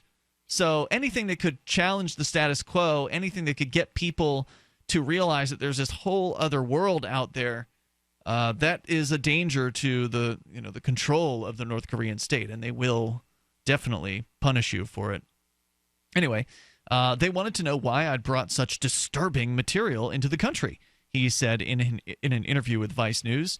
But the guards were never satisfied with his answers, and the questions only ended 4 weeks and 300 pages of written confession later. That's right, 300 pages of written confession, with Bae admitting that he was a missionary. For the next 2 years, he'd work 6 days a week, waking up at 6 a.m., having breakfast, praying for an hour, and heading to the bean field. I'm surprised they let him pray. I'm surprised they gave him a day off. When he'd stay from 8 a.m. to 6 p.m., it wasn't uncommon in Cheshire County Jail to have 14 days in a row before you'd get a day off if you were on the work cruise. So, how many hours a day were you working, though? 8 hours a day. Okay. He would be hospitalized multiple times and lose 60 pounds, burning far more calories than he was consuming through tiny meals of soup, rice, and vegetables. But still, he said, as a foreigner, his imprisonment, during which he had a room to himself with a bed and toilet in it, was likely cushier than what North Koreans themselves must go through. And that's according to his guards. The toll-free number is 855-450-FREE. So not speculation in that case. 855-450-3733. More about his interactions with those guards. Again, he had 30 of them, all to himself. This is Free Talk Live. We'll give you that coming up. Today, how to incorporate your business in just 10 minutes so you won't lose everything if you get sued. Step 1, stop putting it off. If you're not incorporated and someone sues your business tomorrow, it's not just your business at risk. You can lose everything: your home, your car, even your life savings. Step 2, call the following number for a free 10-minute incorporation guide from Incorporate.com. 1-800-945-1063. They don't provide legal or financial advice. They just make incorporating quick and easy. So you can incorporate or form an LLC in just 10 minutes. That number again is 1-800-945-1063. Step 3, congratulate yourself. By taking just 10 minutes to incorporate your business or form an LLC, you protected your home, your car, and your life savings. And that is how you incorporate your business in just 10 minutes. But hurry while they're still giving away these 10-minute incorporation guides for free. Call 1-800-945-1063. That's 1-800-945-1063. Today, I became a biophoton woman. I put a tablespoon of the Andreas 5-seed oil in my morning's One World Way drink and was still happy and energized at 3 p.m. Normally, I feel tired and spacey at the end of the day, but today I felt energy and very clear. My friend at the farmer's market asked what I was on. She said my eyes looked bright and I had unusual energy for that time of afternoon. I told her there was a magical oil that enabled my body to absorb the sun's energy as if I were a plant. She said, I want some. A second One World Way shake with the oil when I got home took me to bedtime with that wonderful, abundant energy. I couldn't believe how much I got done and how great I felt. The combination of One World Way and 5-seed oil produced a significant health event in my life, the kind that makes you feel you've been given your life back with a bonus, and I'm 64. 5-seed oil in One World Way. For your fantastic health, call 888-988-3325 or visit sacredseedoils.com. FoodForLiberty.com sells high-quality, storable foods from Numana. And right now, take advantage of our summer special. Purchase 2 family packs and we'll send you a Pro Pure Water Pitcher, a $70 value, free. This premium pitcher is ideal for use with just about any water source and removes more contaminants than other brands. And it comes with a filter that lasts up to 2 full years. Whether you need to be prepared in the event of an emergency, you're an outdoor sports enthusiast, Numana is known for high-quality, great-tasting, GMO-free, super nutritious food with no chemical preservatives. And with a 25-year shelf life, you can't beat the feeling of being food secure when you need it most. Go to foodforliberty.com right now for great-tasting, high-quality, storable foods from Numana. Buy 2 family packs and get the Pro Pure Water Pitcher free. It makes good sense to be prepared. Get it at foodforliberty.com. The 3 most important things you can do for Free Talk Live are: 1, share 1 episode a week on Facebook or in some other social networking site. 2, buy the things you buy online through shop.freetalklive.com. 3, give $5 a month to the AMP program. It's my firm belief that Free Talk Live's AMP program is the best use of your charitable dollar among liberty-oriented organizations. Support all the organizations you love, but make sure you give $5 a month to AMP at amp.freetalklive.com. We've all heard about blockchain assets like Dogecoin, Ether, and Ripple. Bitcoin isn't the only player in the blockchain game any longer. And for those of us wondering how to get our hands on these digital assets, finally, there's a solution. Shapeshift.io allows you to buy and sell between your digital assets and Bitcoin instantly between your own digital wallets. I've used it with ease. Shapeshift.io. There's no account or email address needed. You send them the crypto you want to sell. They send back the crypto you want to buy. It's that easy. Shapeshift.io. If you enjoy LRN.FM, please contribute to your favorite shows via their websites and become an amplifier at amp.lrn.fm. That's amp.lrn.fm.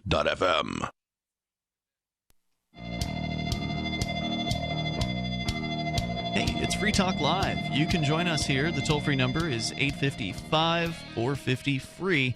That's 855-450-3733. With you tonight, Ian here. And Darryl. We've got Skype as well, so join us there at Skype username LRN.FM. Coming up here in about a week's time, it's going to be the 4th anniversary of Derek J's Victimless Crime Spree's theatrical release. Yes, that's right. If you have yet to see the feature-length documentary film that I happen to be the executive producer of and co-star, I guess, victimlesscrimespree.com is where you can go to see it. It's all about Derek J. Freeman, who is former co-host of Free Talk Live. He was arrested 5 times in a 1-year time frame, and thankfully he did not have to do hard labor. But you can find out what happened to him because we captured every single arrest on video. And it makes for a really entertaining and in some ways very sad and in some ways very funny hour-and-a-half long movie. So go and check it out for free online anytime you want at victimlesscrimespree.com. As we continue here from Vice.com, the story about the gentleman who was detained in North Korea in a prison camp for 2 years of his life. He spent all day long, 8 a.m. to 6 p.m., doing farming work 6 days a week, waking up at 6 a.m. He'd be hospitalized multiple times over that time frame where he was in prison. Lost 60 pounds because he was burning far more calories per day than he was consuming in his tiny meals of soup, rice, and vegetables. But as he points out, according to the guards that he had, and he had about 30 of them dedicated just to him. Very efficient system they have over there in the North Korean prison.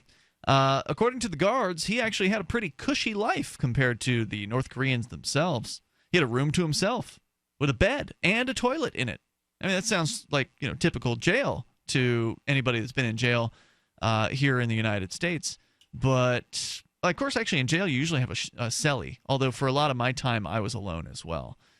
And I'm trying to think, back when I was a prison guard, I think very few of the cells actually had 2 people. Is that right? Yeah. Okay. Over time, casual conversations with the guards turned into meaningful exchanges about the differences in life between the U.S. and North Korea. There's nothing to envy, really, said Bay, recalling those who lived near the labor camp walking 3 to 4 miles every day to get to work. That's normal daily life for them. At the beginning, it was difficult because I speak the language, I was able to communicate. They were curious because what they were told by the media, and remember, in North Korea, the media is all state-run.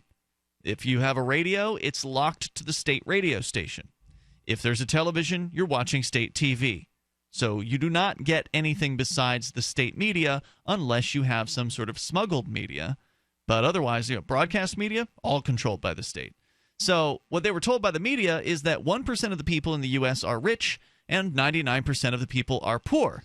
Hey, Bernie Sanders says the same thing. Well, it's probably true of North Korea as well, that most people live in the street and most don't have a house or a car.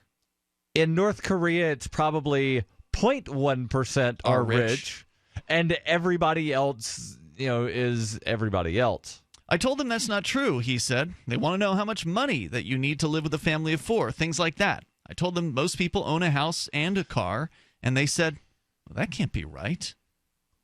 Bay returned to the United States at the end of 2014 after President Barack Obama arranged for U.S. Intelligence Director James Clapper to fly to North Korea and secure the release. Although he doesn't know the details of the diplomatic maneuvers that took place behind the scenes, Bay has advice for the Canadian government on how to bring Lim, whom he believes is imprisoned in the same place that he was, home safely. Among Lim's crimes, according to North Korea, are harming the dignity of the supreme leadership, trying to use religion to destroy the North Korean system, disseminating negative propaganda about the North to Koreans overseas, helping American and South Korean authorities to lure and abduct North Korean citizens, and aiding their program to lure and abduct. Right, those poor North Koreans are just being lured into South Korea with all those cute girls dancing and all the wealth. Yeah. Because it's so easy to cross the 2.5 mile wide DMZ.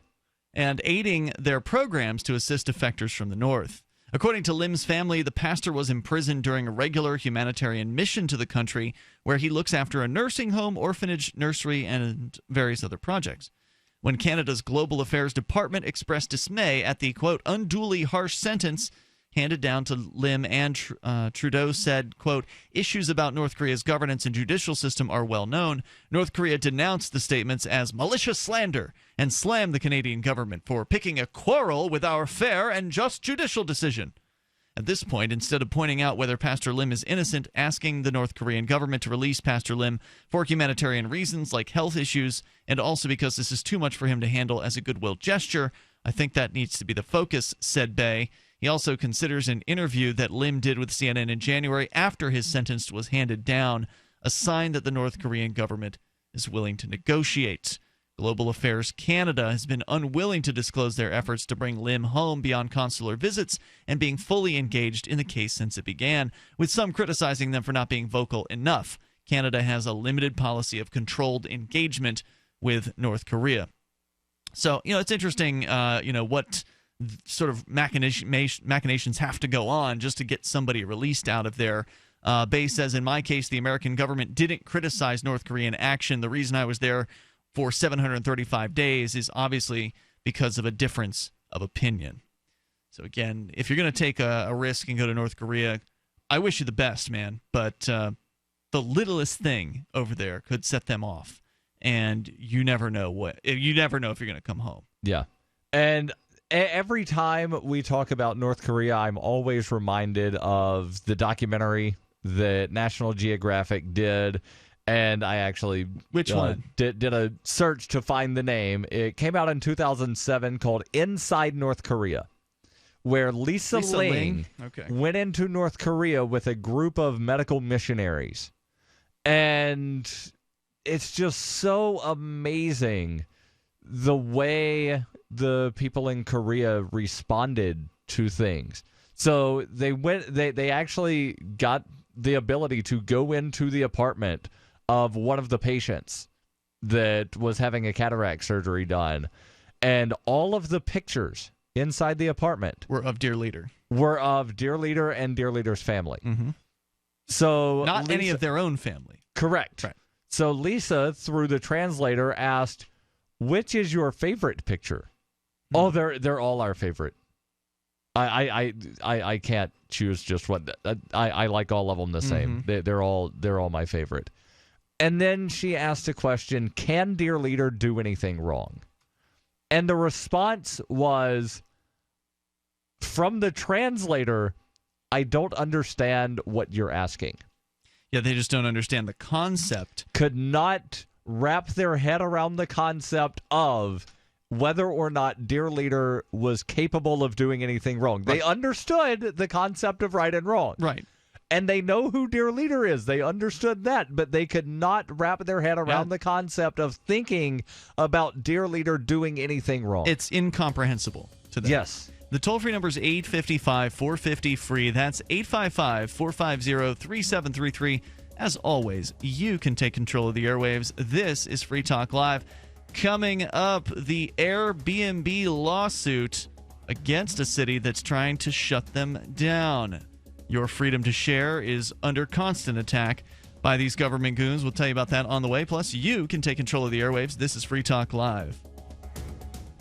ProPure water filters, making water great again. Taste and feel the difference with state-of-the-art filter technology. Pro 1 G2.0 and Pro Max filters are independent lab-tested to NSF standards. Choose from Gravity, Countertop, Pitcher, Shower, and Inline filtration products. There's a ProPure for you. Buy risk-free today. Visit your authorized ProPure dealer for details or ProPureUSA.com. That's ProPureUSA.com. So you've got to take a state construction license exam or certification. Can't decide on what books or what chapters to study? Discover right now how you can eliminate unnecessary books and wasted study time. At contractorexam.com, our study materials zero in on state-required test topics in an effective, multiple-choice format. So whether you're a plumber, electrician, general contractor, or other construction-related trade, contractorexam.com will help get you prepared. Visit us at www.contractorexam.com today.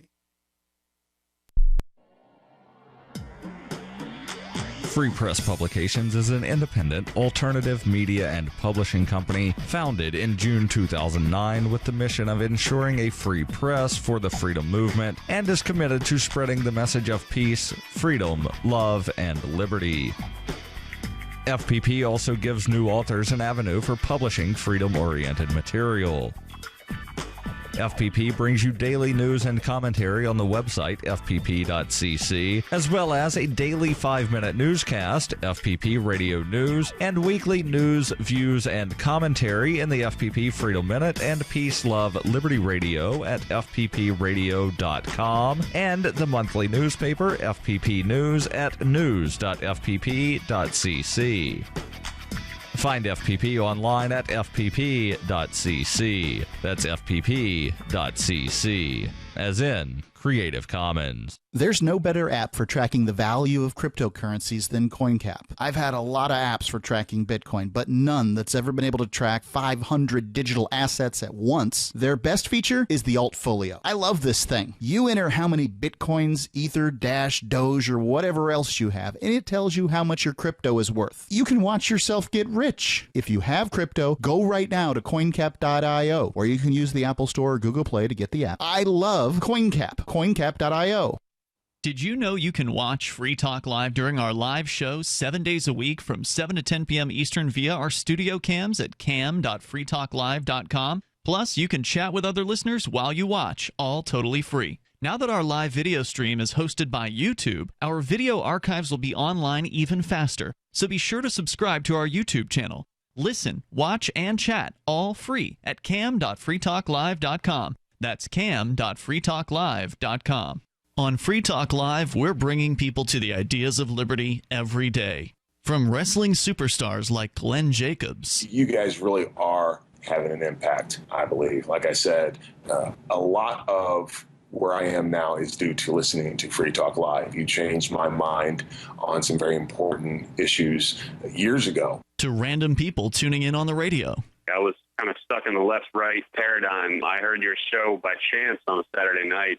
From there, I went on, joined the Free State Project, and become an amplifier. So, I mean, that's really the reason why I amp is because I know that if it wasn't for you guys being on as many stations as you are, I never would have found the ideas of liberty. Your amp will directly change more lives by getting Free Talk Live in front of people looking for talk radio online and on the air. When you amp Free Talk Live, you get perks like access to the AMP-only Facebook group and AMP podcast. Visit amp.freetalklive.com. You're listening to the best liberty-oriented audio streamed around the clock, on the air and online. This is the Liberty Radio Network at LRN.FM.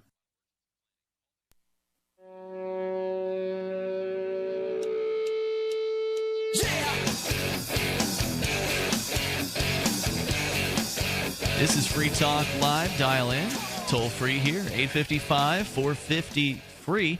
That's 855-450-3733. We've been talking a lot about traveling, and I'm planning on doing some early next year. Mark and I are going to be heading down to Anarchapulco, along with a bunch of other great libertarian, voluntarist, anarchist types, including Jeffrey Tucker, Larkin Rose, Adam Kokesh, Jeff Berwick, Roger Veer, Luke Rudowski, Josie Wales, Derek J. Freeman, Dr. Stephanie Murphy, a couple of Free Talk Live hosts there are going to be attending. Former co-host Christopher David from Arcade City, Lauren Rumpler, Carlos Morales, Tone Vase, many more. You can go to anarchapulco.com to get your early bird tickets. Learn more about the annual event that's held in beautiful Acapulco, Mexico, the world's foremost conference for voluntarist thinkers and activists. They will be bringing together hundreds of principled anarchists to share ideas on how to live free and escape the clutches of the state and central banks.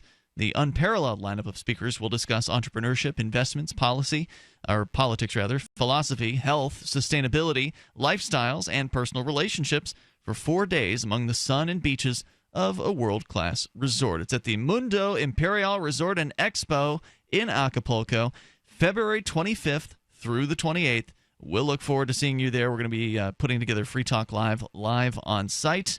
And anarchapulco.com is where you can go for your early bird tickets. Again, February 25th through the 28th, anarchapulco.com, as we continue with your calls and thoughts here. You can bring up anything you want, 855-450-FREE. Let's go back home to the United States. We've been doing some international stuff in the first hour and a half of the show here. Ian and Darryl in the studio. But now back to the war on sharing that many cities and governments around the world have been waging against companies like Uber and Lyft in the ride-sharing business, and Airbnb in the vacation sharing or the home sharing business, the room shares. There was even something where it was like a little give a thing, take a thing in San Francisco that got shut down for some kind of like unlawful yard sale or something. I'll try to find that story. It's like one of those little book things where you can put a book in and take a book in? No, it's somebody that just had set stuff up on the sidewalk where it was random knickknacks. Like there was, books. You need a permit for that. Other stuff. It wasn't a yard sale. Well, you need a permit anyway. This is California. Or that was. This isn't. We're in New Hampshire.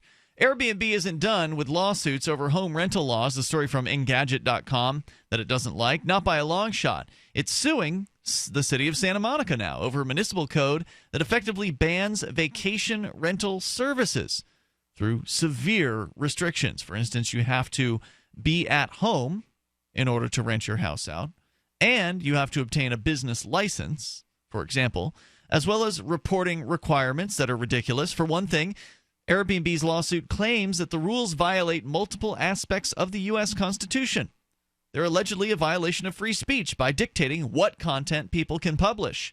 Airbnb also claims they infringe on search and seizure rights by requiring the disclosure of sensitive customer information without legal procedures, and tread on due process rights because they're both vague and don't notify you of potential law breaking.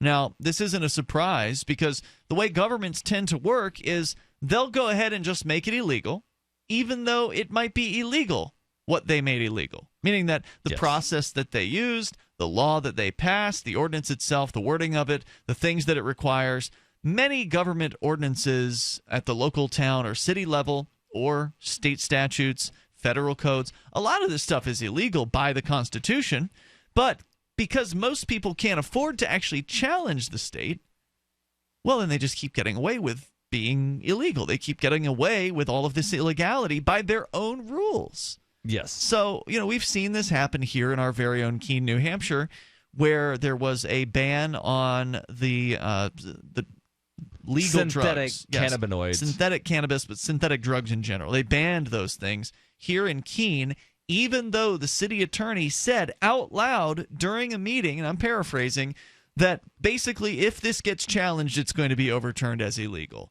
He basically told the city council, yeah, what you're doing is not legal. But they went ahead and voted overwhelmingly, I believe unanimously, for the ban anyway. And then, there was a federal ban, so it makes the local ban I thought the obsolete state passed anyway. a ban. I know there was a federal state did thing as too. well. But yes. remember that there was that thing where Fat Stuff, the local head shop, when they got raided, it was presumably because they, along with a bunch of other places across the country, were violating the federal ban on selling synthetic cannabinoids. So even though what you're saying is true, that the other jurisdictions, the state and the feds, did ban these things eventually, there was still a period of time in which the city of Keene's ordinance was the only ban in place, and that was illegal because in New Hampshire we don't have what's called home rule, and I think that we're better off because of it in general. But we don't have home rule, so that means that cities and towns in New Hampshire, and there's over 200 of them, 200 towns in New Hampshire, is a lot. Yes. They cannot make their own laws up unless they're specifically authorized to do so. So that's one example. There was another one in the Lakes towns. There's Guilford, the town of Guilford, has a ban on female toplessness. Sorry, that's illegal. It's not illegal on the state level for a female to be topless, nor a male to be topless. So therefore, making it illegal at a town level without any specific authorization, illegal. And the court, when they finally actually charged a couple of women with being topless there last year in the summertime, the court ruled in favor of the women and basically said, yep, this law is unconstitutional. And technically, the way the indecency statute is written in New Hampshire, a woman could walk around completely naked and there's nothing they could do. Well, they could do something about it, but it probably would be overturned from a legal in court. standpoint. Right. I mean, they can go and arrest her. The state statute says that it shall be unlawful to expose one's genitals in public. Female genitalia is internal. It would be interesting to see that argument being made in court, because I think you may be right. The judge may have to go ahead and rule in favor of the he could deny science and say, well, somebody saw vulva, so therefore guilty. So back to the story here from The Consumerist as well as Engadget.com. It was May of 2015 when the California city of Santa Monica, the one with the famous pier that's in just about every beach movie ever made, revised its laws to effectively bar most Airbnb rentals. And now the home-sharing platform is accusing the city of violating the Constitution and multiple federal laws. So the Chapter 6.20 of the Santa Monica Municipal Code prohibits all, quote, vacation rental activity, unquote, which is defined by the ordinance as a rental of 30 or fewer days where the guest and the homeowner are not staying together on the property. So if a Santa Monica resident was going away for 2 weeks and wanted to rent out their home via Airbnb while they were away, that would not be allowed. Even if a homeowner in Santa Monica were going to be present during that short-term rental, the city requires that hosts obtain a business license, assume responsibility, and, quote, actively prevent any nuisance activities that may take place as a result of home-sharing activities, while also complying with all local health, safety, building, fire protection, and rent control laws. And I'm sure the average homeowner is well aware of all of those ordinances, right?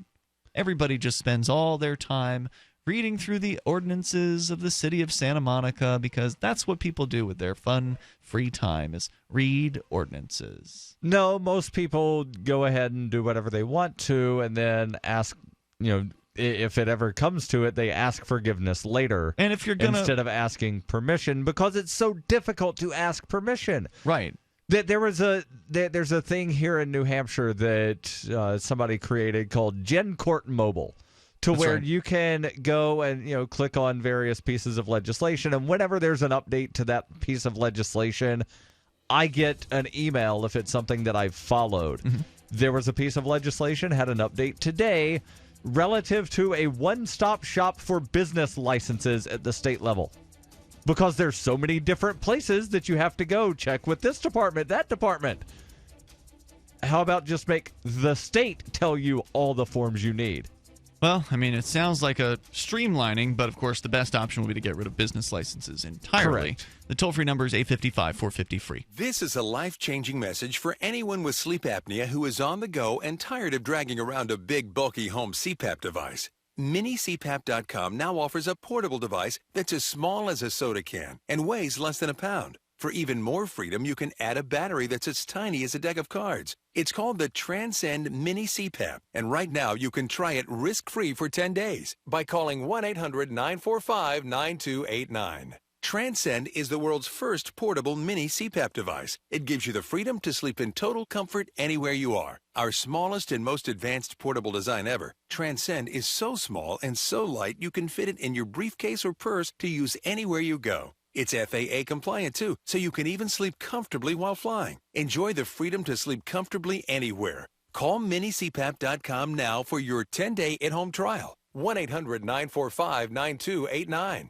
That's 1-800-945-9289.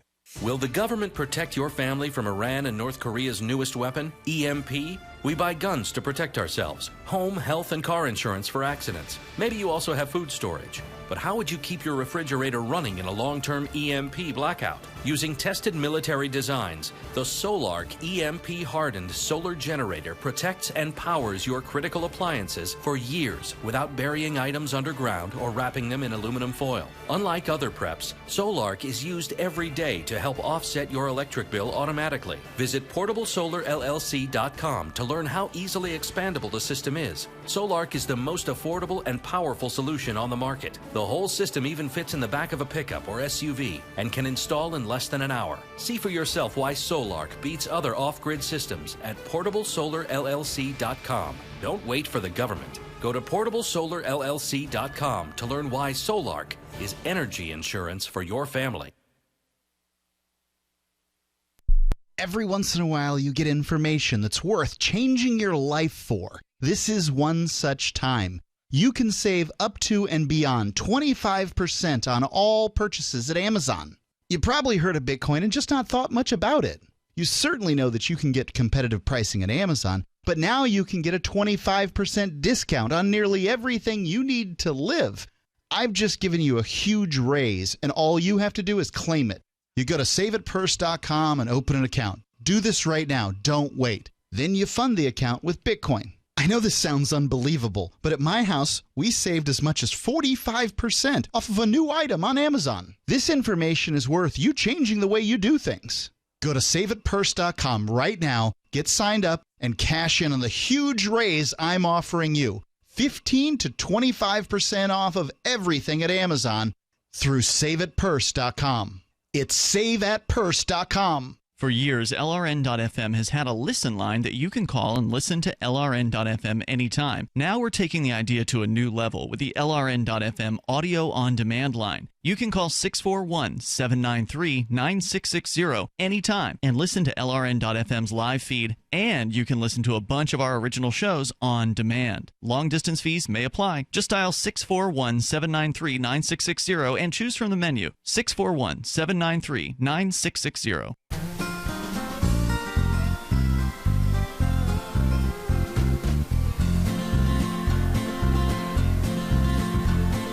On the second Saturday of every month, the Texas Republic Congress meets in a joint session. To learn how you can attend or become a member of Congress, visit thetexasrepublic.com. And together, we can liberate Texas.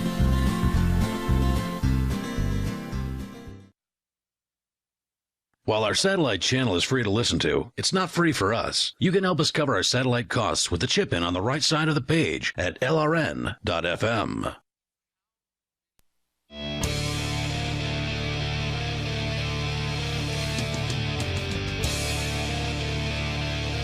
This is Free Talk Live. Dial in toll-free and join us here, 855-450-FREE. That's 855-450-3733. You can bring up anything that you want, and we're going to go right into your calls and thoughts here. But don't forget, if you want to help support Free Talk Live, then shop with us. Go to shop.freetalklive.com. Enter the links that you'll see there to Amazon and get your shopping taken care of. Get the stuff that you want and get the usual great Amazon deals and free Super Saver shipping and everything. There's Amazon Canada, Amazon UK, and Amazon US. You just go into the right one for you and get your shopping taken care of at shop.freetalklive.com. Let's go to your phone calls and thoughts, and we'll talk more about the lawsuit that's been filed by Airbnb against the city of Santa Monica. First, though, Gamma Blast is on in Illinois. You're on Free Talk Live. Hello, Gamma Blast. Hey, guys. I didn't know the subject when I called, but this kind of fits in since you were talking about city ordinances. All right. To my shock today, I was walking up the lakefront, Chicago lakefront, and I saw this sign. Notice, all containers, bags, and other belongings are subject to search. Whoa! Chicago Park District Ordinance MCC 1036-100. Speaking of illegal ordinances, yeah, that sounds highly illegal. And all that's supposedly to control alcohol. Because then it says on the bottom, prohibits possession of alcohol on public park property. So I was like, whoa. Now, had Usually you, I'm just had you my been bike, there? I don't. I'm sorry. Had you been there previously and not seen the signage? Is it new, or do you think it's been there for a while? That's what I'm not sure. Usually I'm rollerblading or bike riding, and I'm really not paying attention to the signs. But today I just happened to be walking it, and I noticed the signs. I thought, man, that's crazy. Yeah, that's terrible. I mean, it's my understanding is you do not have to consent to a search. I'm not an attorney, but as long as the container isn't an obvious can of beer or something like that, like if it says Budweiser on it or it's an obvious can of beer, then, you know, it's labeled as a beer, then that's enough probable cause for them to search you. But otherwise, if you've just got like a bottle that's closed, they cannot have you hand that over for a search unless you consent. They're also saying that bags. So what I'm thinking, right? So what I'm thinking is, if somebody, let's say they go to the corner store and pick up a 6-pack, and they're walking through the park to get back to their house or their apartment, the cops could just, you know, everybody that leaves the corner store that then walks into the park, we're confiscating your beer, no beer for you. Well, of course, they know if you've got a bag, that's also someplace people will hide marijuana or a pipe or something like that, so they're going to find people with all manner of different things. that they should not be able to find. And normally, we've dealt with this over the years here in Keene, New Hampshire, where the police will target college students for this similar concept of, oh, you've got a backpack on and you're outside of school campus? Well, let's hand it over. I'm going to have to ask you to search that bag. And then, of course, because they ask in a very demanding style, the college students don't know their rights. I have to ask because if I just say hand over the bag, that's illegal. That's illegal, right. So, and here they'll probably point to the sign. See the sign? You're subject to search. Yeah, I think that is a clearly illegal ordinance, and it would be interesting to see what the attorneys in the area think about that and if somebody could challenge it. It'd be interesting to see if somebody has already challenged it. Right. Yeah, I totally agree. Thanks for sharing that, Gamma. What else was on your mind tonight? Anything else? No other subjects I want to get into. Appreciate it, man. Thanks for the call. Toll-free number is 855-450-FREE, 855-450-3733. I mean, that just seems like it's ripe for a lawsuit. It seems like if you got an attorney, if that hasn't been challenged yet, find an attorney who is, knows a thing or two about the right to privacy. Hello, ACLU? Yeah. Yes, there's this ordinance in Chicago that I'd like to challenge, please. And then set them up. Get somebody with a video camera, maybe make them look a little disheveled or whatever, because they're probably not going to pick on somebody who's wearing a suit. True. So, bring a hippie out there or somebody who looks like one or a black guy, and then, put a backpack on them.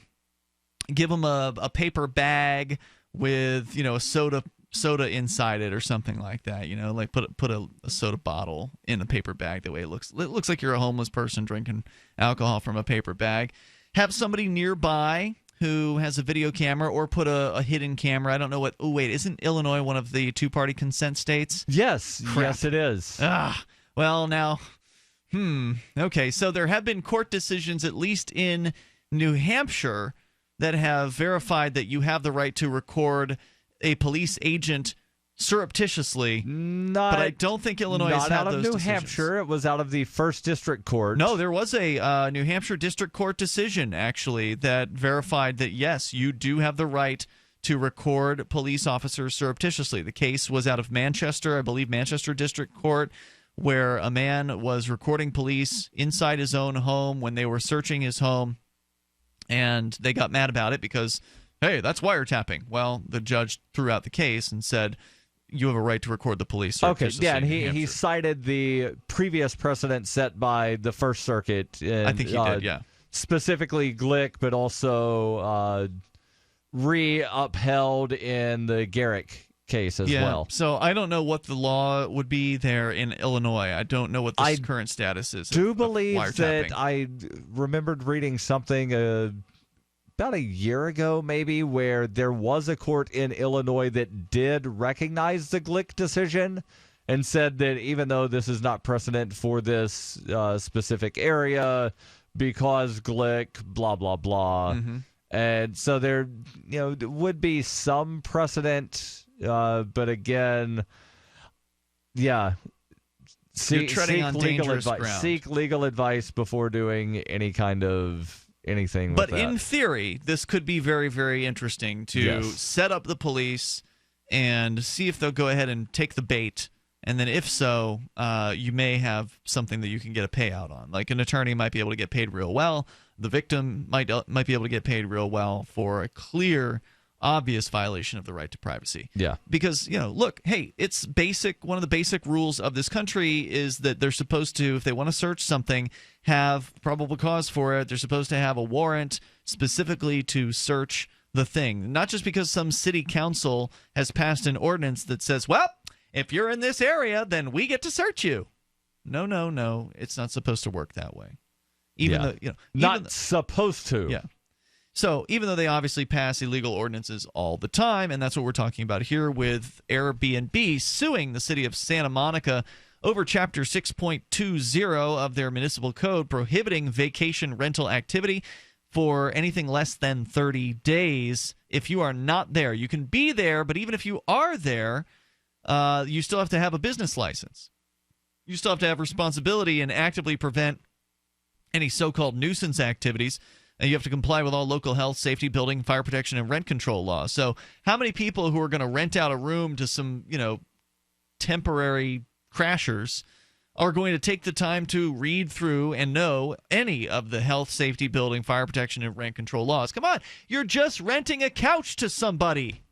And based on my reading of or actually my listening of this, they said it's illegal to rent something for less than 30 days. That's correct. Which means that... Unless you're home to be there. Right. And you follow all the laws. But business license. If you're renting an apartment to someone on a month-to-month basis, it is illegal to rent to them for the month of February because February has less than 30 days. That's true. So in spite of the fact that most short-term rentals are prohibited by this ordinance, it also has additional requirements for listing platforms like Airbnb. They must not only collect and remit taxes to the city, but they must regularly provide the city with a list of all of their properties in Santa Monica, along with the name of the homeowner, the length of each stay, and the price paid for each rental. So basically, they're regulating Airbnb to say if you want to do business in Santa Monica, you got to snitch on everyone. All of your people that are using your app, you've got to tell on them to the city of Santa Monica, so the city of Santa Monica enforcers knows who they can go and enforce upon. And so that's part of the reason why Airbnb is suing. Violations of said ordinance could result in penalties of up to $500 and 6 months in prison. Since the city enacted the ordinance, Airbnb says it's received multiple notices from the city demanding the removal of hundreds of allegedly unlawful vacation rentals. All of these prohibitions and requirements violate an array of constitutional protections and federal laws, contends Airbnb in their lawsuit filed Friday in Los Angeles. First up, the requirement that Airbnb provide reports on its Santa Monica hosts and remove their listings at the city's request. The company contends this is a violation of the Communications Decency Act, which provides websites a safe harbor from liability for content posted by third parties. The company says it can't be held liable if a Santa Monica homeowner lists an unlawful vacation rental, as this is third-party content that Airbnb merely hosts. So it's basically saying that, look, it's not our job to be the cops here. We're not your subsidiary. We're not here to do your bidding. The toll-free number is 855-450-FREE. We'll keep an eye on this, and there's more about the lawsuit coming up here in moments. Hour 3 is on the way. Plus, you can take control of the airwaves on Free Talk Live. For Bitcoin to be ubiquitous, people need to use it. For people to use it, they must have it. How can we get Bitcoin into more hands? Well, tipping might be a great way. What if you could include a bonus Bitcoin tip along with your regular tip to a server? What if that Bitcoin returned to you if unclaimed after 30 days? An attractive business card-sized Bitcoin tip that is easily claimed, gives instructions on wallets, spending, and returns to the user if unused? Tip.freetalklive.com. Tip.freetalklive.com. Here's a good idea. When you have a legal matter like creating your will or legally setting up a business with a corporation or LLC, you don't necessarily need a law firm. Use LegalZoom.com. At LegalZoom.com, you answer straightforward questions online, and they take care of the rest. They even review your answers for common mistakes and guarantee your satisfaction. Free Talk Live listeners, you'll get 10% off your order by typing in FTL in the referral box at purchase. Don't procrastinate with these important legal documents. LegalZoom.com. This is your Robertson Roberts Brokerage Daily Precious Metals Update. In early trading Wednesday, gold is even at $1,350 per ounce. Silver is 8 cents lower at $20.02 per ounce. Bitcoin is $611 US. Economic indicators drove metals higher yesterday as the Fed considers negative interest rates. For more information, call Robertson Roberts Brokerage today at 800-874-9760 or visit us online at rrbi.co. The 3 most important things you can do for Free Talk Live are: 1. Share 1 episode a week on Facebook or in some other social networking site. 2. Buy the things you buy online through shop.freetalklive.com. 3. Give $5 a month to the AMP program. You likely buy all kinds of things online. Amazon is the largest online retailer. You can get what you need at the same prices with free Super Saver shipping by going to shop.freetalklive.com. Please do your online shopping at shop.freetalklive.com. You're listening to the live edition of Free Talk Live. Hour number 3 is next after the news here on the Liberty Radio Network at LRN.FM. From Keenan, the Shire, the Liberty Media capital of the world, this is Darryl W. Perry, host of FPP Radio News for Wednesday, September 7th, 2016. Silver is trading at $19.96 per ounce. Gold is valued at $1,349 per ounce. And according to BitcoinAverage.com, the average price of Bitcoin is $617.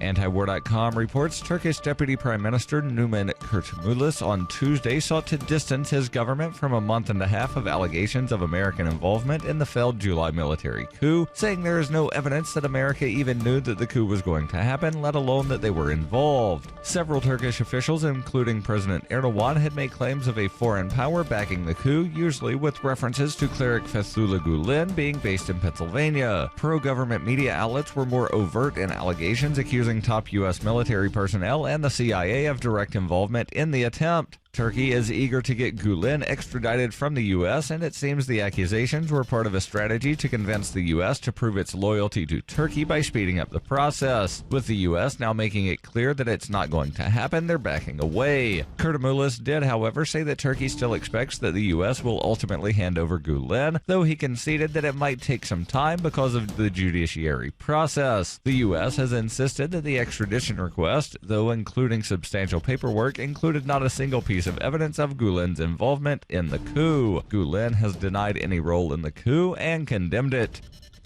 In 2115 New England, there are no borders, no states, and no regulations, yet never has a more peaceful and prosperous place existed. But Mr. Drake's security company has seen better days. Faced with the prospect of waning power, Mr. Drake intends to replace the anarchy of New England with a government. But at what cost? Will anybody care? And can anyone stop him? Anarchy in New England by Joe Jarvis is available from Amazon.com and all major bookstores.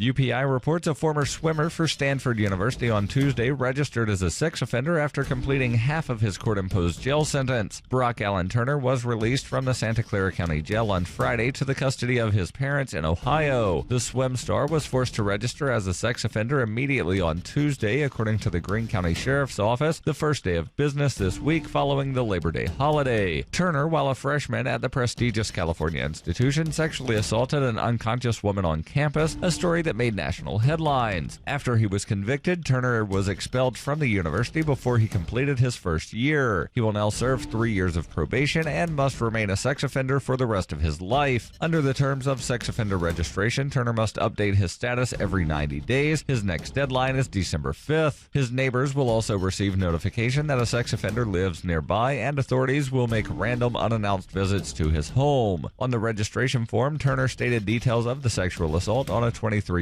woman outside a Stanford fraternity. In March, he was convicted of 3 felonies: assault with intent to rape an intoxicated woman, sexually penetrating an intoxicated person with a foreign object, and sexually penetrating an unconscious person with a foreign object. Turner, who is 21, faced a decade in prison for the assault but received a 6-month sentence. He was released after 3 months. The punishment stirred national outrage. For nearly 40 years, Roberts & Roberts Brokerage has been a trusted source for buying and selling precious metals like gold and silver. They also take Bitcoin for precious metal purchases and have permanently removed the minimum purchase amount for all orders paid in the digital currency. Call Roberts & Roberts today for knowledgeable advice on buying and selling precious metals and a forward-thinking approach to new technologies. 800-874-9760 or visit online at rrbi.co.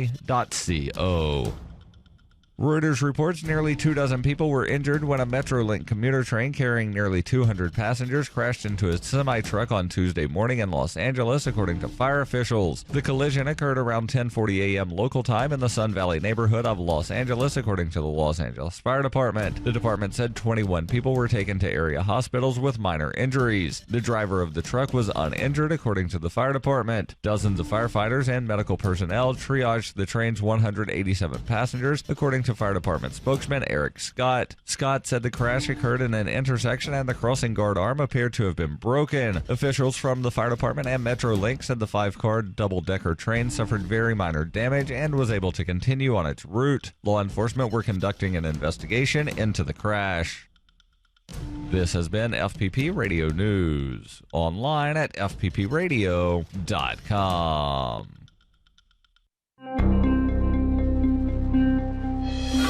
A man thanks God he's not sexually attracted to children, and Popeye's home is burglarized. Week in and week out, you come back like a housebroken Pomeranian, loyal to the bitter end. Good boy. This is the Onion Week in Review.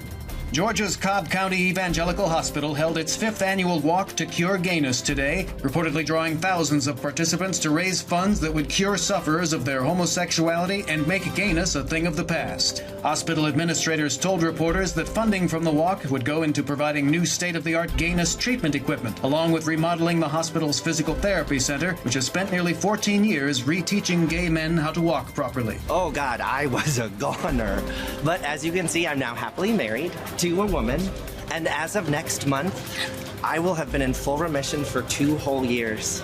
I'm just so very, very happy. Everything's really good in my life. This is the Onion News Network.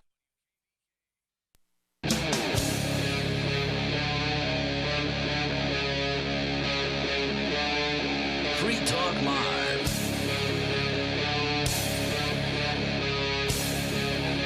This is Free Talk Live, and of course you can bring up anything you want as we launch into the 3rd hour of the program. With you in the studio tonight, you've got Ian here. And Darryl. We're talking about the Airbnb lawsuit against the city of Santa Monica. For those of you just tuning in, Santa Monica has made life hell for people like you. Because people who are on Airbnb, as I understand it, are just average folks who want to make a little bit of extra money from an unused room in their home, or maybe the entire home if they're going away for a period of time. And Santa Monica is not the first city in California to try things like this. Certainly not. Not the first city anywhere. San Diego, a while back, tried something similar, and then Airbnb actually wound up working with the city council. Not sure exactly what that means, but they did come up with something that was less bad. Well, there was a regulation that went into place here in New Hampshire, wasn't there? Didn't that thing pass, the Airbnb ordinance? No, I think the thing here was to study it. Oh, okay, good. Hopefully that won't go anywhere then. Although I do know they did some transportation network company regulations, which are supposed to make it so that the Ubers and the Lyfts of the world have one set of rules to follow in New Hampshire rather than a patchwork of them in the various different towns. So if you're going to have regulations, it makes sense to have one set of regulations covering the entire state rather than a bunch of different ones in every single little town. So I understand the argument for that, but of course I'm still not in favor of any regulations whatsoever. We obviously still have our work cut out for us here, Darryl, with the liberty activists who've come to New Hampshire. We need a lot more. We need thousands more people to move here. We need them sooner rather than later so we can have more of an effect, have more influence over the state house, and see more bad regulations avoided in the first place, have bad regulations pulled off the books, have the government actually get smaller. That can happen here if we have enough people move here. But meanwhile, you're trying to toil all by your lonesome, basically, in the state house as a lobbyist for liberty. Yes. You've launched libertylobby.xyz, which is a website where you're doing fundraising at the moment, but I presume at some point you're going to be doing some reporting there on your activities in upcoming 2017. Correct. Coming up in about another week is when what they call legislative service request, that's the stuff that becomes legislation, that stuff starts getting filed next week. So I'll have, more idea of what sorts of things I'll be able to lobby for or against in the coming year. Now, I don't mean to suggest you're going to be toiling alone. There's a lot of liberty-minded folks that are up there in the state house. But you're the lobbyist. You're the liberty lobbyist. Right. So there's, fair number of liberty people that are legislators. Correct. And unlike any other state. That just doesn't happen elsewhere. Right. And there's a lot of people that will do behind-the-scenes stuff for the New Hampshire Liberty Alliance. Correct. Where they, every time there's a vote coming up on the floor of either the House or the Senate, somebody's there passing out what they call the gold standard, suggesting the pro-liberty positions to vote. Do those people have to wear the lobbyist tag? The ones that are passing out the info? They're not being paid. They're volunteers. Ah, okay, gotcha. And you're looking to get some sort of stipend from your supporters to actually go up there? Because previously, you and I would drive up there, and it costs gas and it costs time, because you could be making calls for Free Talk Live, and you have to take the day off. Right. So the goal is to wind up raising about $5,000 for the year, for the entire year. And then I don't have to do this, cost-benefit sort of calculation in my head of, do I take a day off to go testify on these 2 bills? Right. Or do I go 2 days later and testify on these 3 bills, even though these 2 bills are, probably more important? And then I can just, you can take do it both all. days off and go and testify. Basically, every time there's a hearing on something that will either increase liberty, I'll go testify in favor. If it's something to decrease liberty, I intend to testify against, and always advocate for maximum liberty. Now, you sound like you're doing this pretty cheap. What's a typical lobbyist get paid? I haven't looked at all of the lobby filings, but the ACLU, that guy that's the primary lobbyist for the ACLU of New Hampshire, I think he's getting a couple $1,000s a month. Now, is that all year long? Because they're not lobbying all year, right? They're only doing it part of the year? They're not lobbying all year. And I've not looked at every one of his filings, but I have looked at several of them because there's quarterly filings that have to happen. And I think the way his salary comes about from the ACLU, he gets the same all year long from the ACLU of New Hampshire. Now, you're talking about the head attorney for the ACLU? Yeah.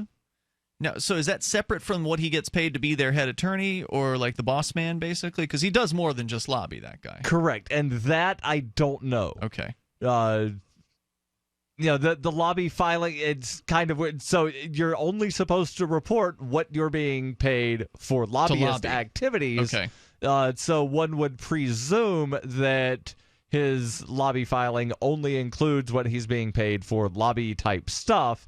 And, of course, because he's in Concord and there are, subcommittee meetings, so he is meeting with legislators and government representatives, pretty much year-round on different things. That's lobbyist-type stuff because he's being paid to do so. So I'm sure you'll learn more about it as you get deeper into it. Yes. If you want to help out Darryl, he's looking for monthly subscribers. You'll take one-time contributors as well at libertylobby.xyz. You'll take Bitcoin. We'll take Bitcoin. PayPal? You can PayPal. You can do pretty much any of the altcoins through Shapeshift. Nice. And then I wind up getting the Bitcoin on my end. And right now I've got recurring donations of about 13% of the monthly goal. So you break down the 5,000 by 12. Okay. Just over $400. I'm bringing in about $50 a month right now. And I anticipate coming up, I'll ramp up my sort of fundraising efforts and promotion once I start. How much is coming from within New Hampshire versus without?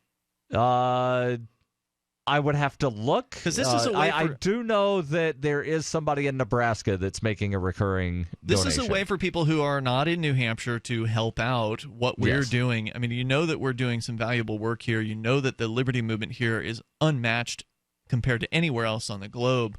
But if you feel like you're stuck where you are and you can't get out, you can't physically move here to help us, then the money really helps. So, again, libertylobby.xyz. Let's go to your phone calls and thoughts. And then more coming up about the Santa Monica insanity where they're being sued by Airbnb over some ridiculous anti-freedom ordinances that restrict people's abilities to rent out their homes to people. Go ahead. I think we got Jackie on the line in California. Jackie? Hi. Hi there. Actually, what I wanted to talk about was the thing that you brought up before the Airbnb, which was about someone who had something on their lawn in California, take one, leave one. Oh, right. Darryl mentioned that. Something that was outlawed. Yeah. Where the city council or some code enforcer actually, after a neighbor complained and said it was an eyesore, code enforcer came and said, yeah, you're take a thing, leave a thing, you got to shut it down, otherwise we'll fine you $1,000. And unfortunately, the story's from March of last year, and there are no updates at all anywhere on the internet that I'm able to find. Yeah, so I'm not sure what's going on with that, so I could probably find out. But there's a thing called littlefreelibrary.org. Yep, we've actually covered some of those on this show. Well, there's one in Keene. You guys already know about that. Okay. I just wanted to let you know that, because we have one of those in our neighborhood, and I leave books and other people take them, and it's fine. I think they're a wonderful idea. I mean, the libraries are kind of on the way out, but that's sort of a cute mini version of one, and no bureaucrats are involved. It's just something that people for the most part, no bureaucrats are involved. We had the story where there was the 9-year-old set one up in his front yard, and the bureaucrat came by and said, "You're not allowed to have a detached building in this something." And so then, they went and worked with the city council, and the city council crafted some kind of, exemption for... Ridiculous. Yeah. Hey, Jackie, thanks for the call tonight. I appreciate it. You're welcome. Yep, toll-free number, 855-450-FREE, 855-450-3733. Now, keep in mind, we are talking about California, the 49th least free state in the United States. Only worst state is New York. 855-450-FREE. We'll tell you more about the ridiculous regulations out there in Santa Monica against people who just want to, share a room. No big deal. Shouldn't be a big deal, but apparently it is. It's Free Talk Live. Every once in a while, you get information that's worth changing your life for. This is one such time. You can save up to and beyond 25% on all purchases at Amazon. You probably heard of Bitcoin and just not thought much about it. You certainly know that you can get competitive pricing at Amazon, but now you can get a 25% discount on nearly everything you need to live. I've just given you a huge raise, and all you have to do is claim it. You go to saveitpurse.com and open an account. Do this right now. Don't wait. Then you fund the account with Bitcoin. You can buy them through expresscoin.com with a check or money order. There are other ways to get Bitcoin, but that's fast, safe, and easy. This information is worth you changing the way you do things. Go to saveitpurse.com right now, get signed up, and cash in on the huge raise I'm offering you. 15 to 25% off of everything at Amazon through saveitpurse.com. It's saveatpurse.com. You're fired. According to the Small Business Administration, 75% of small businesses plan to eliminate jobs or reduce workers' hours to part-time. You're fired. According to Gallup, the unemployment rate recently jumped to nearly 9%, and the underemployment rate hit a staggering 17.9%. You're fired. 1 out of 3 young adults and 1 out of 2 recent college graduates are underemployed. Hello, I'm Keith Abel, a pharmacist and a home business entrepreneur. In 2011, I became one of those statistics myself. Instead of looking for another job in corporate America, I joined Dr. Joel Wallet, the Dead Doctors Don't Lie guy. We're creating steady incomes for ourselves and would like to show you how to do the same. If you want to supplement your current income, replace your income, so you don't have to become one of the statistics, then give me a call toll-free at 866-257-3105, 866-257-3105. You're fired. Don't wait till you hear those words. Start creating an extra income today. 866-257-3105. Money, power, and respect are all yours at CreditSuccessSecretsRevealed.com. Be seen as an industry leader. You can do it. The last application you filled out when it was time to hit submit, did your nerves spike? You didn't get the approval you seek, but there's a better way. We teach you exactly what to place into the right systems the right way the first time so you get approved. Get up to $100,000 in instant business credit. Many people will get cash on the spot. Use those 2 tools in your new corporate credit engine so you can walk into the bank and get your project funded today. It's all about today at CreditSuccessSecretsRevealed.com. Credit Success Secrets Revealed is explosive and ignites instant results. Dial 1-800-707-8719. That's 1-800-707-8719. 1-800-707-8719. Or just go to CreditSuccessSecretsRevealed.com. If you want to know the latest about Free Talk Live before we go on the air, all you need to decide is how you want it delivered. It's your choice. Visit news.freetalklive.com. You can get emailed announcements and participate in contests via our email updates list. Plus, we have a Twitter account that you can follow and a Facebook page where you can become a fan. So visit news.freetalklive.com to get news about Free Talk Live as soon as it's announced and the way you want it delivered at news.freetalklive.com. That's news.freetalklive.com. My name is Jacob Hornberger. I'm president of the Future of Freedom Foundation, which Congressman Ron Paul awarded for having an outstanding freedom website. Write us at fff@fff.org, and we'll send you a free 3-month subscription to our monthly journal of libertarian essays and our booklet, Economic Liberty in the Constitution, which George Mason University economics professor Walter Williams praised in a recent column. That's FFF at FFF.org. Do you love Twitter? Make sure you favorite the LRN.FM Twitter account so you can receive our tweets at twitter.lrn.fm. That's twitter.lrn.fm.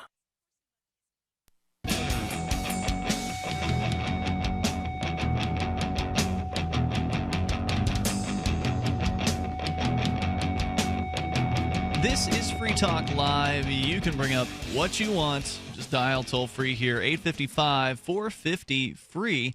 That's 855-450-3733. We've got Skype username LRN.FM. And with you in the studio tonight, it's Ian. And Darryl. We're going to continue discussing the ridiculous laws that are prohibiting people from just simply sharing a room, sharing a house over in Santa Monica. AirBnB has launched a lawsuit against the city over these ordinances. We'll tell you more about those coming up. Plus, we'll go to Venezuela as well and see what sort of nonsense is happening there to people running businesses or trying to run businesses, trying desperately. We'll go to Sarah first, though. Sarah's in New Mexico. You're on Free Talk Live. Hello, Sarah.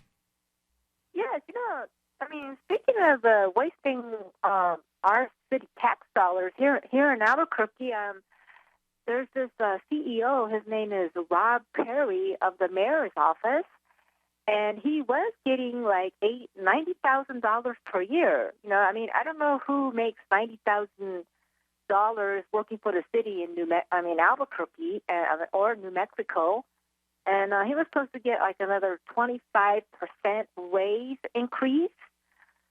And so the whole thing is, Mayor Berry, he has about like 15 assistances as it is. So this is a CEO is the new job that just popped up, just conjured up with this mayor's office in the last 8 years. So you're saying this mayor has assistants. He's got a bunch of assistants that do who knows what and get paid a load of money.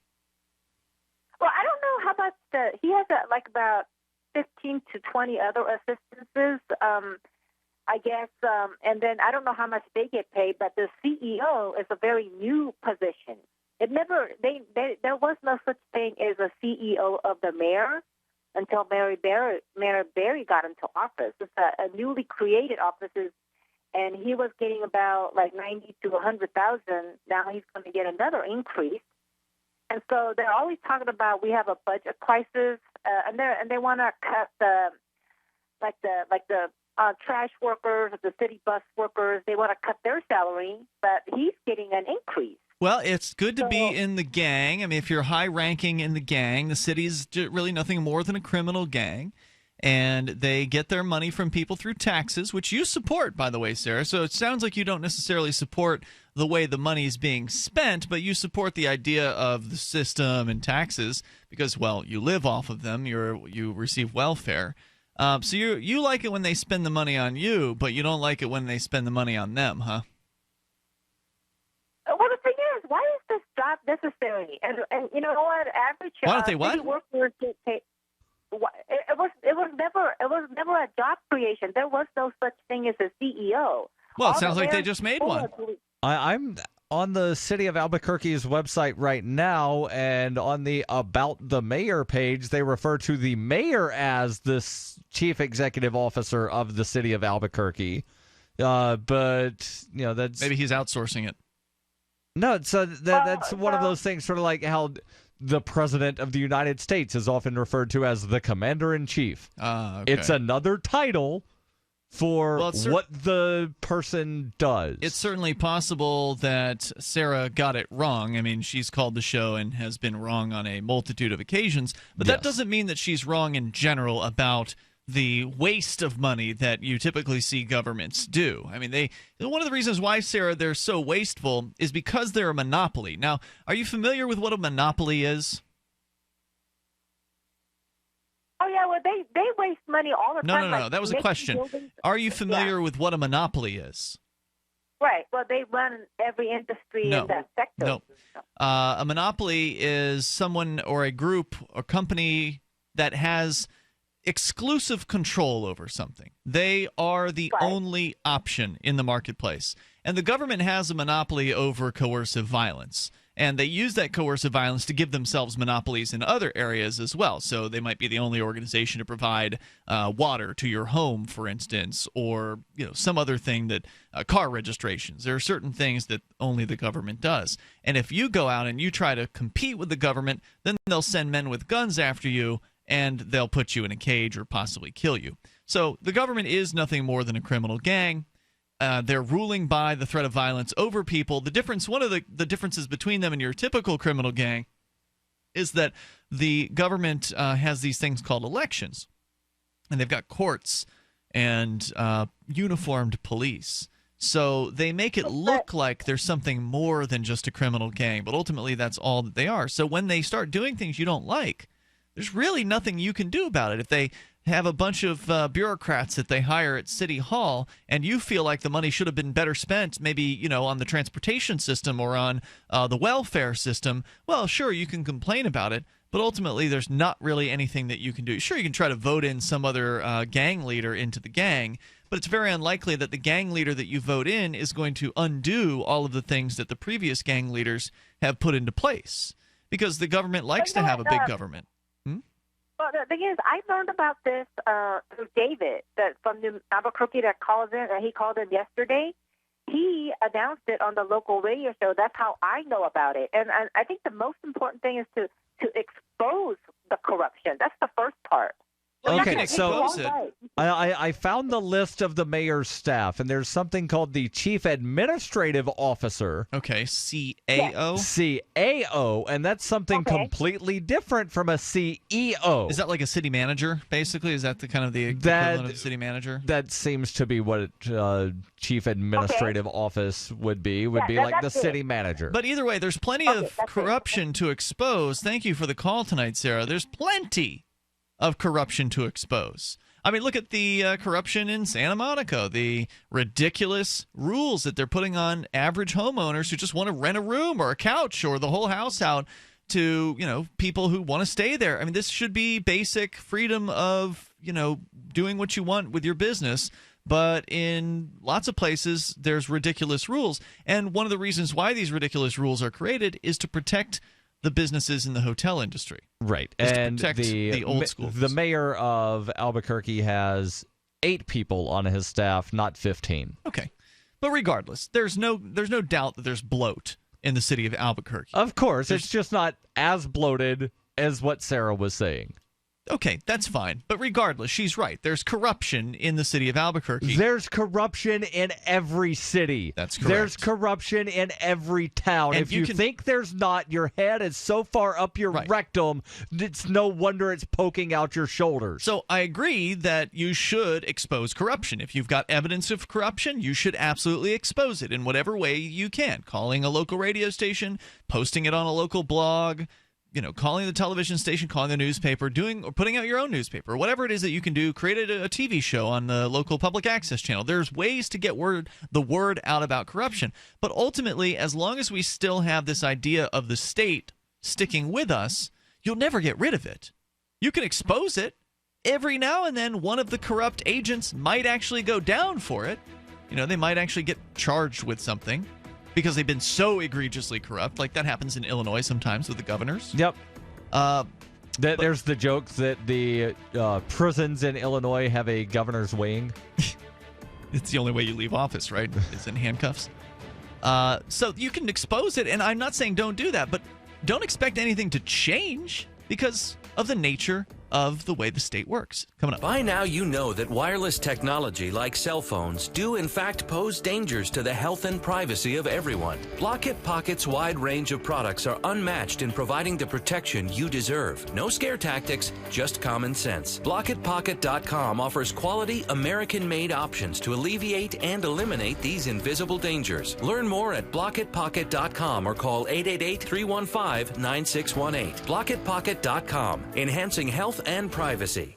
Hunters, anglers, campers, and survivalists. Get back to nature. Expand your horizons with the highest quality, most versatile, unique slingshots and sling bows on the market at slingbow.com. Sling bow products are compact and models start from just $17.98. They're perfect for your bug out bag or storing in your vehicle. Give yourself and your loved ones the excitement and tradition of sling bow. A new frontier in archery and truly modern twist on this primitive survival tool. Feel the thrill only at slingbow.com. Understanding your credit score is the first step towards managing and improving it. This is Charlie Sundstrom with your Van Dyke Mortgage Minute. The most influential component of your credit score is your payment history. Almost equally as important is the amount you owe on credit accounts. Also impacting your score, but to a lesser degree, are the length of time you've utilized your credit, the number of new accounts, credit inquiries, and your various types of credit accounts. To help achieve or maintain a healthy credit score, have a system set up to assure your bills are always paid on time. Don't max out your cards. It's better to have a high credit limit with a low balance. Never close old accounts. The age of these can actually help your credit score. But don't be afraid to use your credit. You need several accounts in order to have a credit score. Just keep the corresponding payments within your means. For your mortgage pre-approval and refi needs, start by visiting VanDykeMortgage.com. Corporate NMLS 3035. Van Dyke Mortgage is an equal housing lender. Charlie Sundstrom, NMLS 134251. Radio is the most personal of mediums. I exist right now in your head. If you listen to Free Talk Live regularly, you know me. Free Talk Live is on more than 160 radio stations around the U.S. and has been downloaded on every continent around the world. Hundreds of thousands of listeners with ad packages from $600 a month to $6,000 a month. Imagine what we can do for your business, project, website, or idea. Email me, mark@freetalklive.com. Here's a chance to do a little activism while you're cruising Facebook, Twitter, or Google+. Between the LOL cats, the recipes, the hot girls, and the inspirational sunrise memes, Free Talk Live's post pass by your newsfeed. Like them, comment. It gives us more exposure. If you don't see our posts, click like at facebook.freetalklive.com and then hover over it to click Get Notifications. It's an easy way to spread the ideas of liberty a bit further. I know you're busy, but you can spare that tenth of a calorie it takes to click on something. Facebook.freetalklive.com. The Free State Project has reached its goal of 20,000 liberty lovers who've pledged to move to New Hampshire and get active to achieve liberty in our lifetime. Perhaps you're trying to figure out what part of New Hampshire should be your destination. If so, consider Keene. You'll find more than 150 reasons to move to Keene at move.freekeene.com. Keene is famous for its historic, publicity-generating activism, as well as being the liberty media capital of the world. It's home to freekeene.com, New Hampshire's destination for liberty activism, news, and opinion. For years, we've been compiling over 150 reasons to move to Keene at move.freekeene.com, where you'll learn about some of what's happening here and what makes Keene a great place to live. If you love liberty, you'll probably enjoy anywhere you end up in the Shire. But do your due diligence first. Please visit move.freekeene.com for the full list of over 150 reasons to move to Keene. That's move.freekeene.com. If you enjoy LRN.FM, please contribute to your favorite shows via their websites and become an amplifier at amp.lrn.fm. That's amp.lrn.fm.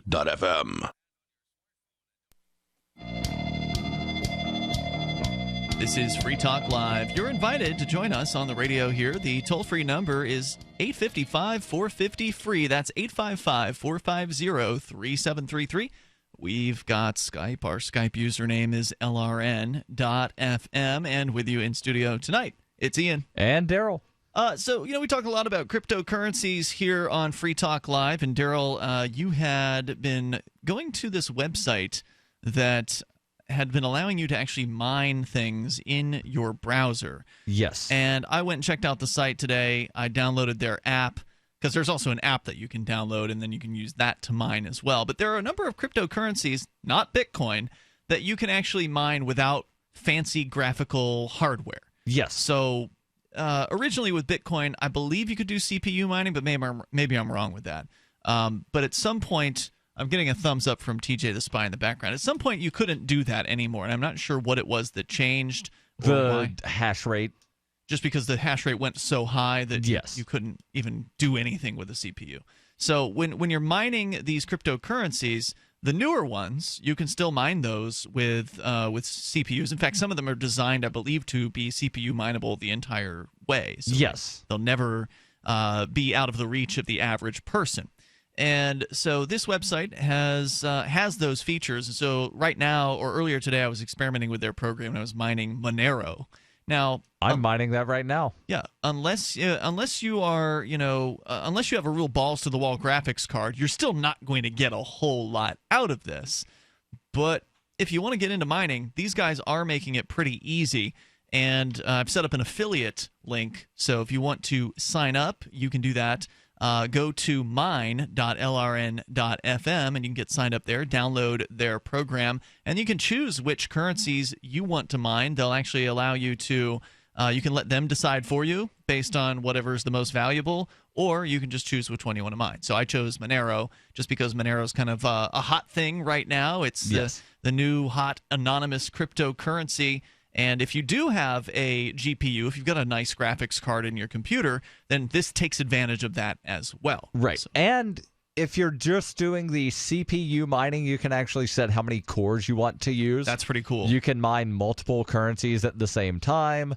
There's I some haven't of seen the that yet. That's cool. Yeah. Yeah. I'll show you later. One per core, basically? Is that how you would do it? Yes. Okay. Or you can do, like 2 cores on one core on something else, one core somewhere else. And then there's some of the coins to where if you're mining one, it automatically mines another while it's mining that first one. Wow, that's crazy. Yeah. I'll show you some tricks. All right, cool. So yeah, check it out. It's called MinerGate, but if you want to go through the affiliate link, I'd appreciate it. So go to mine, mine.lrn.fm. Also mine.freetalklive.com will work too. Let's go to your calls and thoughts. David in New Mexico. You're on Free Talk Live. Hello, David. Hey, yeah, I had seen on your website, originally I wanted to talk about this. On your website, you had published something about the Albuquerque civil forfeiture issue concerning vehicles, and you're familiar with that story, right? You'll have to refresh my memory on that. And remind him why he has to refresh your memory, because stuff published on freetalklive.com is submitted by users through a subreddit sort of thing. Oh, right. I thought you were saying we talked about it on the air, too. Okay. Yeah. No, I don't know if you had talked about it on the air. I don't get to listen to the entirety of your various shows, but I did see on your website a posting about it. And actually, since you didn't talk about it, I'd like to save that for a different day and talk about something you just talked about a moment ago. Okay. And that Rob Perry, the CAO of Albuquerque, I refer to him as Mayor Barry, just like I called Cheney President Cheney, which is kind of seems to be the way that it is. Perry is kind of the brains of the operation, and Barry is the figurehead. Now, is the CAO, the Chief Administrative Officer, is that basically the town manager or the city manager? I haven't read his job description, but from the things that he does, that's how I would sum it up, yes. He's like the top boss, essentially, of the city. Well, the mayor is technically the top boss as far as the signature goes, but Rob Perry's kind of the brains of the operation is the way I see it.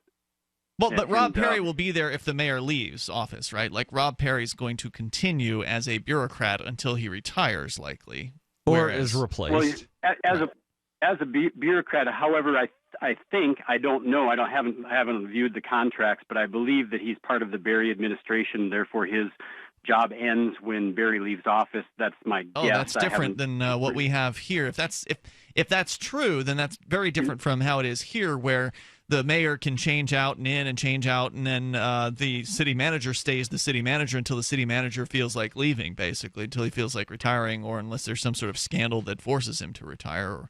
Exactly. I grew up in this. I'm familiar with what you're talking about, and once again, I'm just guessing because I haven't actually studied this, but I believe that he's like a cabinet position, but I could be wrong. It could be the traditional city manager model, but my gut tells me that he's like a cabinet what about him? Member. To me it's a non-issue. Other than my gut tells me there's shenanigans, and as long as I'm mentioning that, let me tell you the shenanigans.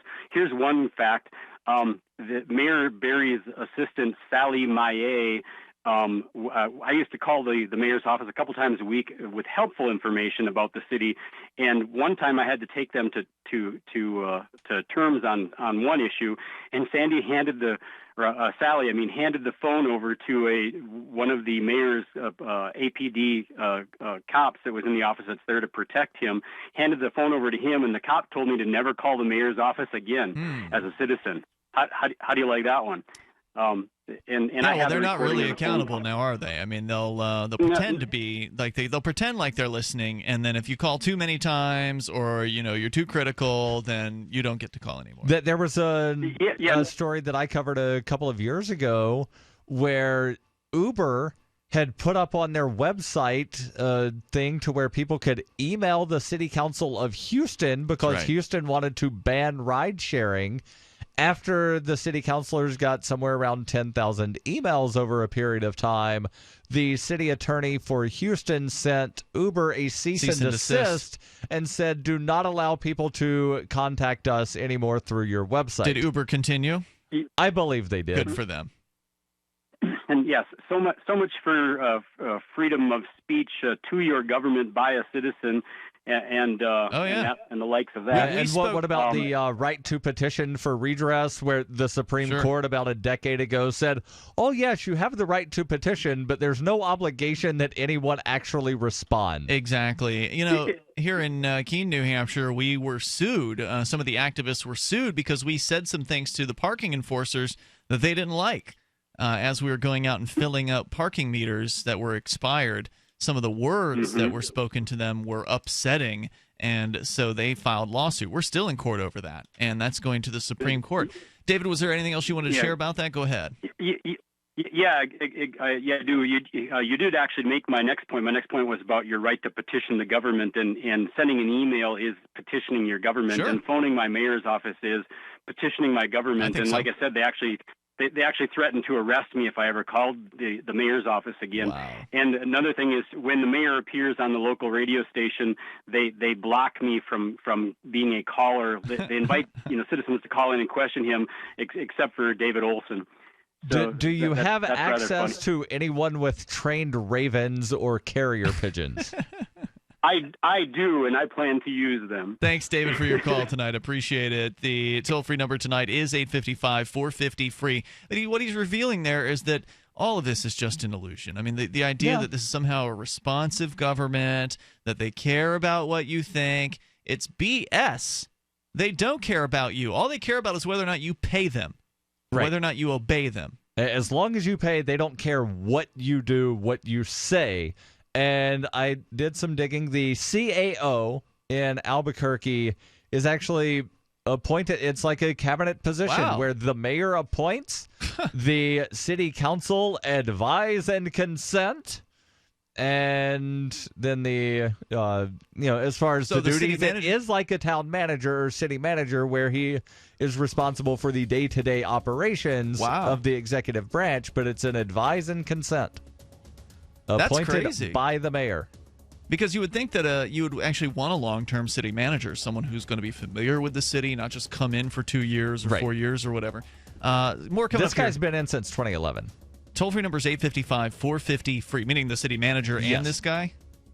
The CAO has been there since 2011. 855-450-FREE. This is Free Talk Live. More coming up. All right, listen up, because this is the most important thing you're going to hear all day. What if I said you could make money flipping houses without any cash, credit, or manual labor? And what if I said you could do it part-time from the comfort of your home? Sound unflippin' believable? Hi, I'm Preston Neely, and I'm going to prove it by sending you a free copy of my smash hit selling book, How to Get Rich in Real Estate. It sells online for $19.95, but I'm giving away free copies this week. To get one before they're gone, call 1-800-960-4295. I used to be so broke. I had my electricity shut off 9 times, but I figured out a simple way to make money flipping houses without even breaking a sweat. Now I'm living the good life, and so should you. Listen, if you're sick and tired of stressing about money, this book could change your life. Hands down, it's the fastest, easiest way to get started in real estate. Let me prove it. Call right now to find out how to get your free book. When they're gone, they're gone. Call 1-800-960-4295. 1-800-960-4295.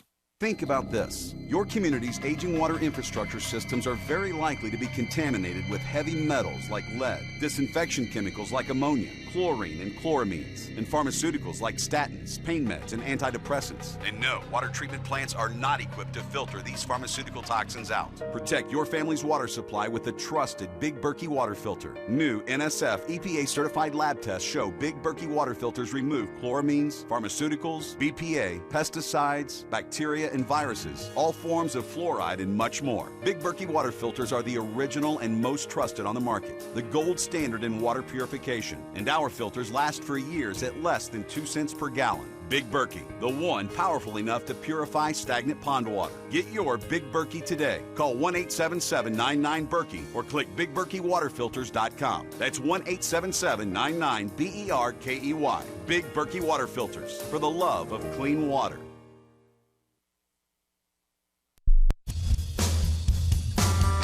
This is Michael Dean from the Freedom Feens radio show. I've run websites since 1996 and have used over a dozen web hosts in that time. AgoristHosting.com is the only one that hasn't broken my heart. Agorist Hosting's uptime and service is stellar, and their DDoS mitigation is the best I've seen. That's important because if you tell the truth in this world, you'll ruffle feathers, and some people will try dirty tricks to silence your voice. No matter what the haters hit us with, Agorist Hosting keeps our websites online. If you have a mission-critical commercial presence or a world-changing activism site, you cannot tolerate any tomfoolery. So go with AgoristHosting.com. And if you want to get your foot in the door with decentralized marketplaces, Agorist Hosting is now offering Open Bazaar hosting. Go to AgoristHosting.com, click on the button that says Get Hosted. Agorist Hosting, that's AGORIST, hosting.com. So you've heard all 3 hours of the latest episode of Free Talk Live, and you're still hungry for liberty-oriented audio content? Did you know that we have another 24/7 audio stream at LRN.FM? The Liberty Radio Network airs the latest episodes of some of the best liberty-oriented podcasts on the internet around the clock. In addition to recorded content, you'll also hear live shows like Free Talk Live, originating from our Keene, New Hampshire studio. So listen anytime at LRN.FM. That's LRN.FM.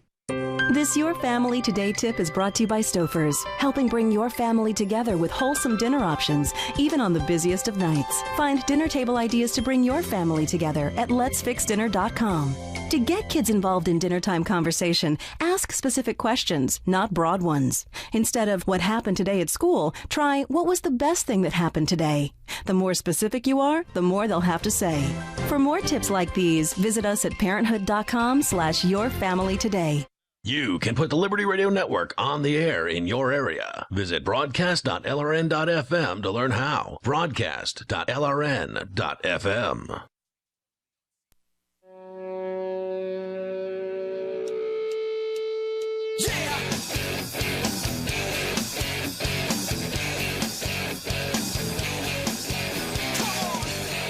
This is Free Talk Live. Moments remain here, but enough time for you if you want to join us now. Our number is 855-450-FREE. That's 855-450-3733. We were talking earlier about some of the cool things here in New Hampshire. Like, Darryl, you're doing the Liberty Lobby thing at libertylobby.xyz. And we mentioned that we need thousands more people who love liberty to move here. There are a couple different migrations that are active here to New Hampshire that are of a semi-organized manner. There's the Free State Project, which is pretty organized. Then there's the Shire Society, which is more decentralized. And then there's just people who just want to move here because it's more free and they want to experience that. If you love liberty, you really owe it to yourself to check out New Hampshire as a destination for you. Go to 101reasonsfilm.com and you'll get the 101 Reasons Liberty Lives in New Hampshire. It's a great documentary film that was put together by some of the activists who have moved here, including me. I was one of the co-producers of the movie. It's an hour long, and it is packed full of information on why New Hampshire is the best choice for more freedom in your lifetime. You'll instantly likely be more free in multiple ways just by moving here, but then we also have a community of really great liberty activists that are doing work that you just won't find anywhere else in the liberty movement anywhere on the globe. It's really unprecedented, and you owe it to yourself to spend an hour of your time watching this movie. 101reasonsfilm.com. As we go back to your phone calls and thoughts, let's talk to Rusty in Texas. You're on Free Talk Live. Hello, Rusty. Yeah, howdy, guys. Hey, Rusty. I just wanted to give a quick kind of update after the Commander-in-Chief forum with Hillary and Trump. Now, what is this? I'm not familiar with the Commander-in-Chief forum. What is that? Well, basically, some veterans got together. I think it's Iraqi and Afghanistan veterans hosted a forum, invited presidential candidates to participate. Hillary and Trump were the only ones who made the cut. Gary Johnson did not. Mitt Romney tweeted out that he would have liked to have seen him tonight on the forum.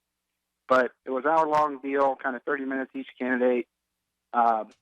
Hillary and Trump kind of similar on everything. Neither one of them wants to get rid of the VA, and they're both now against the war in Iraq, or claim they were from the outgo.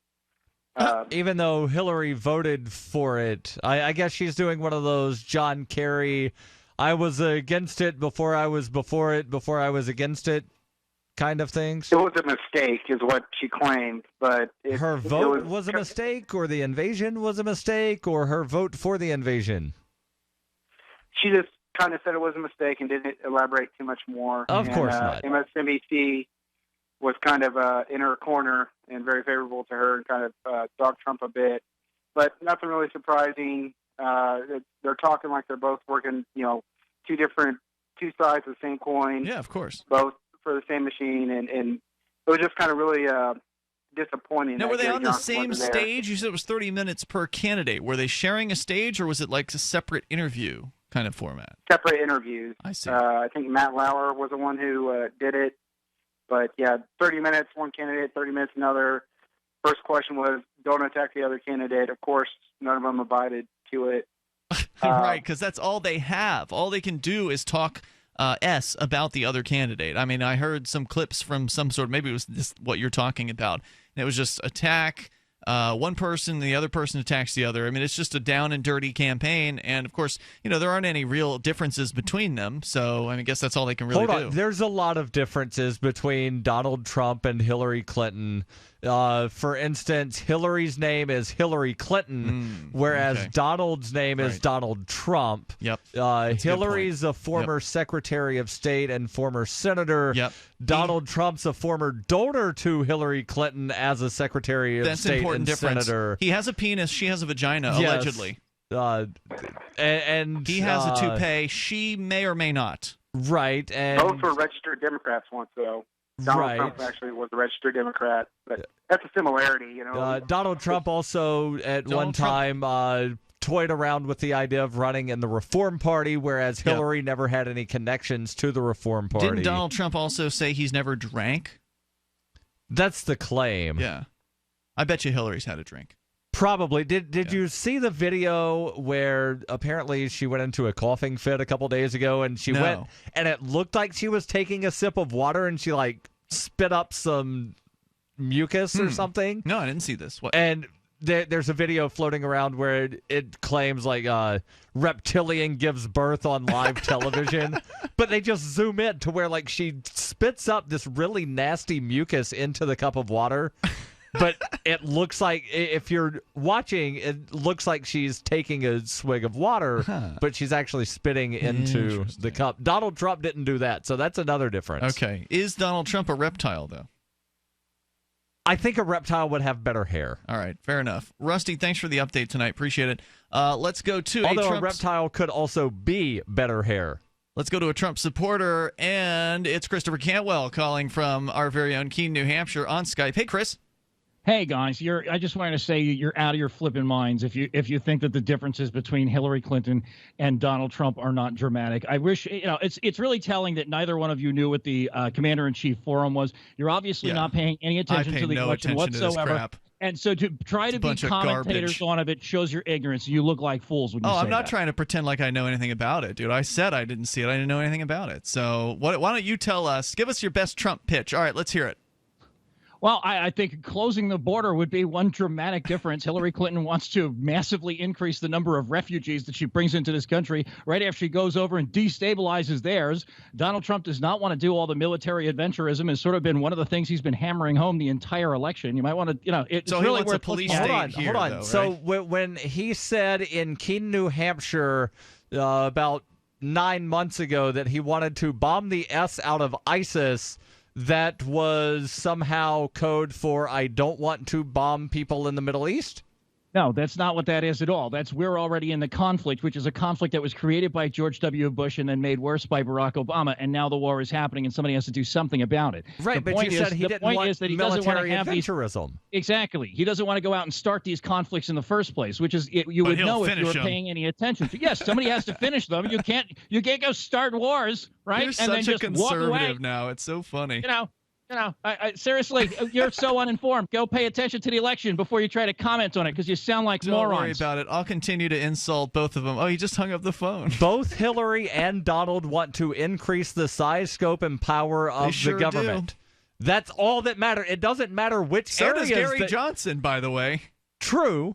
And it seems like it from all the things that are coming out of his mouth. I mean, he won't even use the word libertarian to describe himself, which is actually kind of a good thing, I suppose. He uses it one time on his About. Yeah. Where he says, on his website, where he says, although I consider myself libertarian-minded, I weigh the cost-benefit, blah, blah, blah, and I'm not tied down to ideological something. Translation, I have no principles. Exactly. Because libertarians are supposed to have principles, one principle in particular, which is the principle of non-aggression, saying the Libertarian Party, you're supposed to sign a statement. I presume he signed this statement at some point because I presume he is a member of the Libertarian Party. He is. I think you have to be a member in order to get the nomination for president. Yes. So he signed the statement that says, I don't support or advocate the initiation of force to achieve political or social goals. He clearly did not understand it when he signed it, and does not yet to this day understand it, or if he does understand it, has actively rejected it. Either way, he's not fit to be the Libertarian Party presidential candidate, and neither is his running mate Bill Weld, from also former Republican of Massachusetts fame. Yeah, former Republican governor of Massachusetts, who a decade ago told the New York Libertarians that he would run for governor in New York as a Libertarian without regard to what happened in the Republican primary that he was a candidate in. And when he lost the Republican primary, backed out as the Libertarian nominee because it would hurt the Republicans. Well, so far it seems like the most principled candidate in the race is Jill Stein. I mean, the lady just got an arrest warrant put out for her for doing an act of civil disobedience, I believe, correct? Yeah. The Bismarck Tribune has a story where they say that charges were going to be filed. I saw an update when I was at the gym today that there's actually been a warrant for her arrest. And where is this? North Dakota? North Dakota, where there's the Dakota Indian tribes that are protesting the pipeline being built. We haven't talked about their this land yet. Using eminent domain. Yeah. And she showed up, and while some people were being hassled, she spray painted a piece of equipment. And now this is interesting because technically that's probably private property that she spray painted, right? I'm not sure. But does who it matter? Owns even the thing. Even if it is private property, if it's a private company that's using eminent domain, at that point, as far as I'm concerned, it's fair game. Right. Because they are being empowered by the state to take private land, in this case from some Native Americans, I believe. Yes. We should talk about this one of these nights because we really haven't covered it yet here on Free Talk Live. Oh, I'll talk about it tomorrow. We'll see you tomorrow night online. In the meantime, freetalklive.com. These statements have not been evaluated by the FDA. This product is not intended to diagnose, treat, cure, or prevent any disease. Work with your doctor when taking medications. Make Protovite part of your healthy lifestyle. HealthForLiberty.com is your source for Protovite, a powerful nutritional supplement that's a true breakthrough for your health. Poor digestion makes it nearly impossible to absorb the nutrition your body needs. Protovite is a liquid multi-nutrient formula with patent-pending absorption technology and the highest quality ingredients to nourish every cell in your body. My name is Sandra White. 6 weeks ago, when I started taking Protovite, I was on 14 medications, from everything for blood pressure to fibromyalgia. In the first 10 days, my blood sugar dropped 50 points, and my fibromyalgia pain is gone. And so was 12 of the 14 medications that I was taking. I'm 66, living life and loving it. Go to healthforliberty.com right now. That's healthforliberty.com. Thank you, Protovite, for giving my life back. Are you a political activist who does things that the government might not like? Then this free ebook may save your life. Rats is your guide to protecting yourself against snitches, informers, informants, agents provocateur, narcs, finks, and similar vermin. Rats was written by OG libertarian Claire Wolfe. Rats is a short book, easy to read, and available free in many formats. Download Rats free at rats-nosnitch.com. That's rats-nosnitch.com. LRN.FM is proud to announce our official listening apps for Android and iOS devices. Now you can easily tune into our streams anywhere, anytime on your smartphone or tablet. Just visit apps.lrn.fm or search for LRN.FM in the Android or Apple app stores. Please download, rate us 5 stars, then share the link on your social media and let your friends and family know how you're listening to LRN.FM. Download it now, free at apps.lrn.fm. Cop Block Radio is up next, live after the news on the Liberty Radio Network, LRN.FM. From Keene, the Shire, the Liberty Media capital of the world, this is Darryl W. Perry, host of FPP Radio News for Wednesday, September 7th, 2016. Silver is trading at $19.96 per ounce. Gold is valued at $1,349 per ounce. And according to BitcoinAverage.com, the average price of Bitcoin is $617. Antiwar.com reports Turkish Deputy Prime Minister Numan Kurtulmuş on Tuesday sought to distance his government from a month and a half of allegations of American involvement in the failed July military coup, saying there is no evidence that America even knew that the coup was going to happen, let alone that they were involved. Several Turkish officials, including President Erdogan, had made claims of a foreign power backing the coup, usually with references to cleric Fethullah Gulen being based in Pennsylvania. Pro-government media outlets were more overt in allegations accusing top U.S. military personnel and the CIA of direct involvement in the attempt. Turkey is eager to get Gulen extradited from the U.S., and it seems the accusations were part of a strategy to convince the U.S. to prove its loyalty to Turkey by speeding up the process. With the U.S. now making it clear that it's not going to happen, they're backing away. Kurtulmuş did, however, say that Turkey still expects that the U.S. will ultimately hand over Gulen, though he conceded that it might take some time because of the judiciary process. The U.S. has insisted that the extradition request, though including substantial paperwork, included not a single piece of evidence of Gulen's involvement in the coup. Gulen has denied any role in the coup and condemned it. In 2115 New England, there are no borders, no states, and no regulations, yet never has a more peaceful and prosperous place existed. But Mr. Drake's security company has seen better days. Faced with the prospect of waning power, Mr. Drake intends to replace the anarchy of New England with a government. But at what cost? Will anybody care? And can anyone stop him? Anarchy in New England by Joe Jarvis is available from Amazon.com and all major bookstores.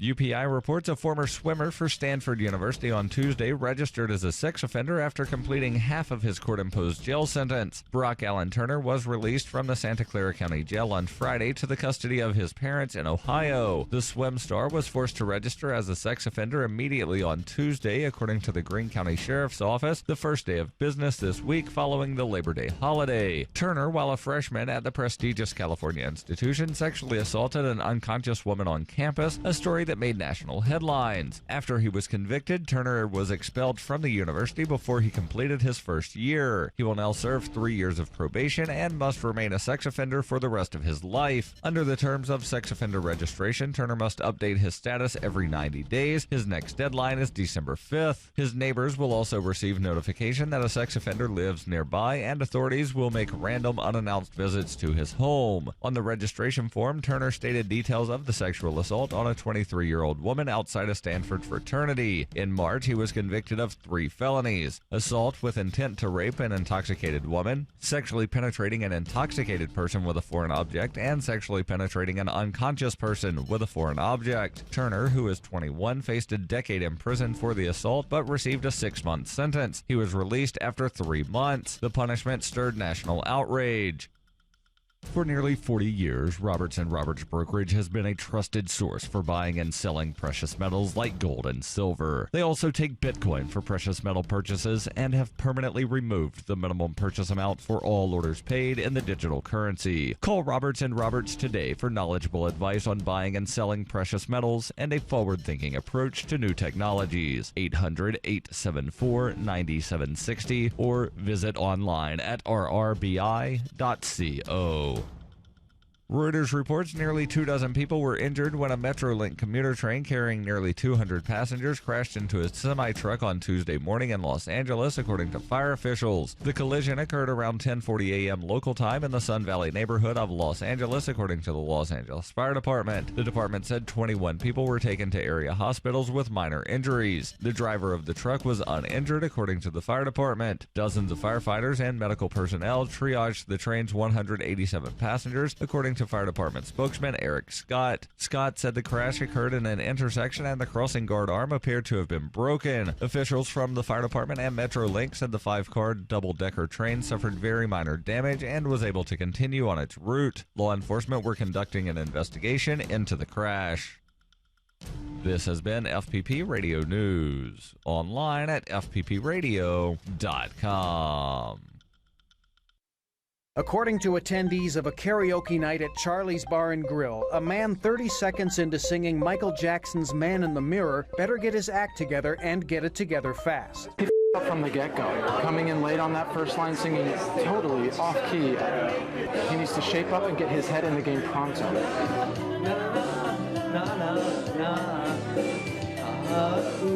Honestly, he needs to get serious right now or get the f*** off the stage. I mean, what does he think this is? Living on a prayer? Claiming that this is turning into a train wreck, eyewitnesses say they are embarrassed for the man who has missed several key words despite staring at the prompter the entire time. You know, he could hit every last note for the remainder of the song, and I still don't know if that would be enough to turn this thing around. Man in the Mirror is the big leagues, so you better show up with your A-game. This is the Onion News Network.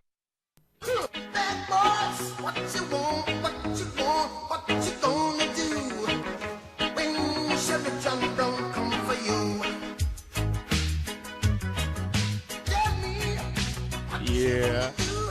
Cop Block Radio is filmed live in secret locations across the country. All co-hosts are innocent until proven guilty in a court of law. What's up, Matt?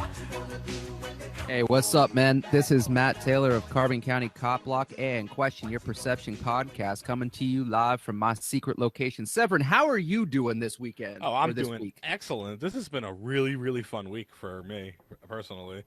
I have had lots of contact with government officials. Yeah, let's hear about it. Well, I went to a city council meeting yesterday, and it was kind of funny because when the chief of police saw me sitting there and I was in line to speak, I saw him make a cell phone call, and suddenly two uniformed cops showed up and sat down. I was like, "Are you serious? Did he seriously just call these guys in case I make a scene?"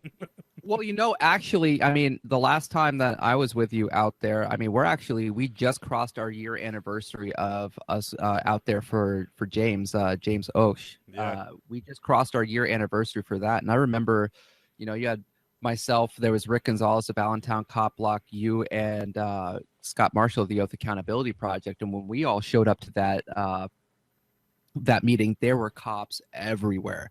But then again, though, we were standing in the back with signs saying fire one of their officers. So, I mean, well, that meeting in particular, too, was a meeting where numerous groups showed up to protest. So there was at least a dozen people there to complain about cops. So they had their best representatives, and they had all the cop suckers in the audience waiting till after the complaints to go up and talk about how great their local cops are and how it's just blown out of proportion, and people just egg them on, and they're heroes. So what were you there to speak about? Well, I had I think I might have talked about it on this show that I had a Freedom of Information request for some officers' backgrounds for their complaints against them, and they denied it. And they said that nothing on officers can be gotten because it's all part of their personnel files and considered to be exempt. Well, I appealed that decision and won. The Commonwealth or whatever courts, the higher courts, read the appeal and decided in my favor that anything written by the public and handed in, including officer complaints, are considered to be public record once they hit the desk. So they were ordered to hand those over. Well, on the last day, they decided to play some legal games, and they filed some injunction in the court and handed me a stack of paperwork that I have to answer to in order to win this appeal, because they appealed the appeal to a higher court. Wow. So they're burying me in paperwork. They're trying to, but. Gotcha. Well, I remember, last year when we went out and we did this, this protest, and we went and we were talking at the city council, they decided to throw a couple plants inside the audience to come out and kind of speak very highly of the police, kind of to really just, throw the whole message off. Did you run into that while you were there this time? No, last time we went, we were actually in Allentown, and Allentown's more notorious for that. This time I was actually in my local town, Bethlehem City. Okay. So it was a little different, layout a little different. The council's a little more professional. The mayor actually shows up to these meetings. So, Oh, wow. Yeah, it's I guess I guess you kind of get that when the mayor's not being indicted by the FBI. So well, you should see the pageant that they put on in Bethlehem. I mean, they do. They have a preacher come in and bless the room before they begin. Then they do the Pledge of Allegiance, and they have like a whole thing that they do there. Yeah. Well, that's cool. It's definitely awesome that you're out there and you're speaking up, especially trying to make sure that not only your message of trying to get this paperwork is out there, but then also it's nice the fact that you have a platform to be able to speak on and actually have a council that is going to listen to you. Now, my whole question is, do you feel like they're going to do anything now that they have this information? No. No one had a single comment to say. I let them know that they were playing legal games and that I had a court order for the records, and I asked counsel to please intervene. They had not a single comment. They were silent, totally silent. I stood there for a second, gave them a chance to speak, and I said, well, that's my piece. So I sat through a 2-hour-long council meeting. It was one of the most long and boring ones that I've ever seen. And are they ever entertaining? This one was particularly boring. They were arguing over something, so everybody had to talk 50 times. So it was particularly boring. But so I sat there the whole time, waited to say my piece, hoping that I would be able to convince them to look into this and to investigate. And no, they didn't. No comment. They had nothing to say. They don't care. This is handled between the lawyers and the council, I think, likes to put their heads in the sand and pretend everything's good. Like I said, they put on that nice little pageant. All the chief of police is there. All the representatives from City Hall are there wearing suits and ties, like sitting in the audience, just looking all nice and professional. Although I did videotape my speaking, and there is a point where you can visibly see the chief of police like vomit in his mouth or something. I don't know. He really got how dare he speak against my decisions? He made a face like he was just like, and he started kicking his foot, and it's all perfectly caught on video in high definition video. That's fantastic. Yes. That is fantastic. Oh, it was great. So how's your week been, man? Do you got any contact? Did you go out and do any filming? I did actually film after that council meeting. No contact in the sense of. Oh, we are getting a call on the call-in line. So let me see.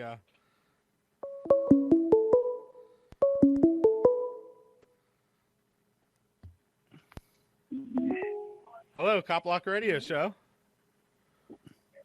Hey, man. This is Tim from Waukesha Cop Block. And hey, I was just kind of throw out a couple ideas. Sure, go ahead. Is this Severin? Yes, this is Severin. We're live on the air right now. This is Tim from what Cop Block Group? Yeah, this is Tim from Waukesha, Copland. Waukesha, Copland, okay. I'm just a little bit west of Milwaukee. All right. Isn't that where what's his name? Isaiah's from? So yeah, that's where Isaiah is from, the writer, right?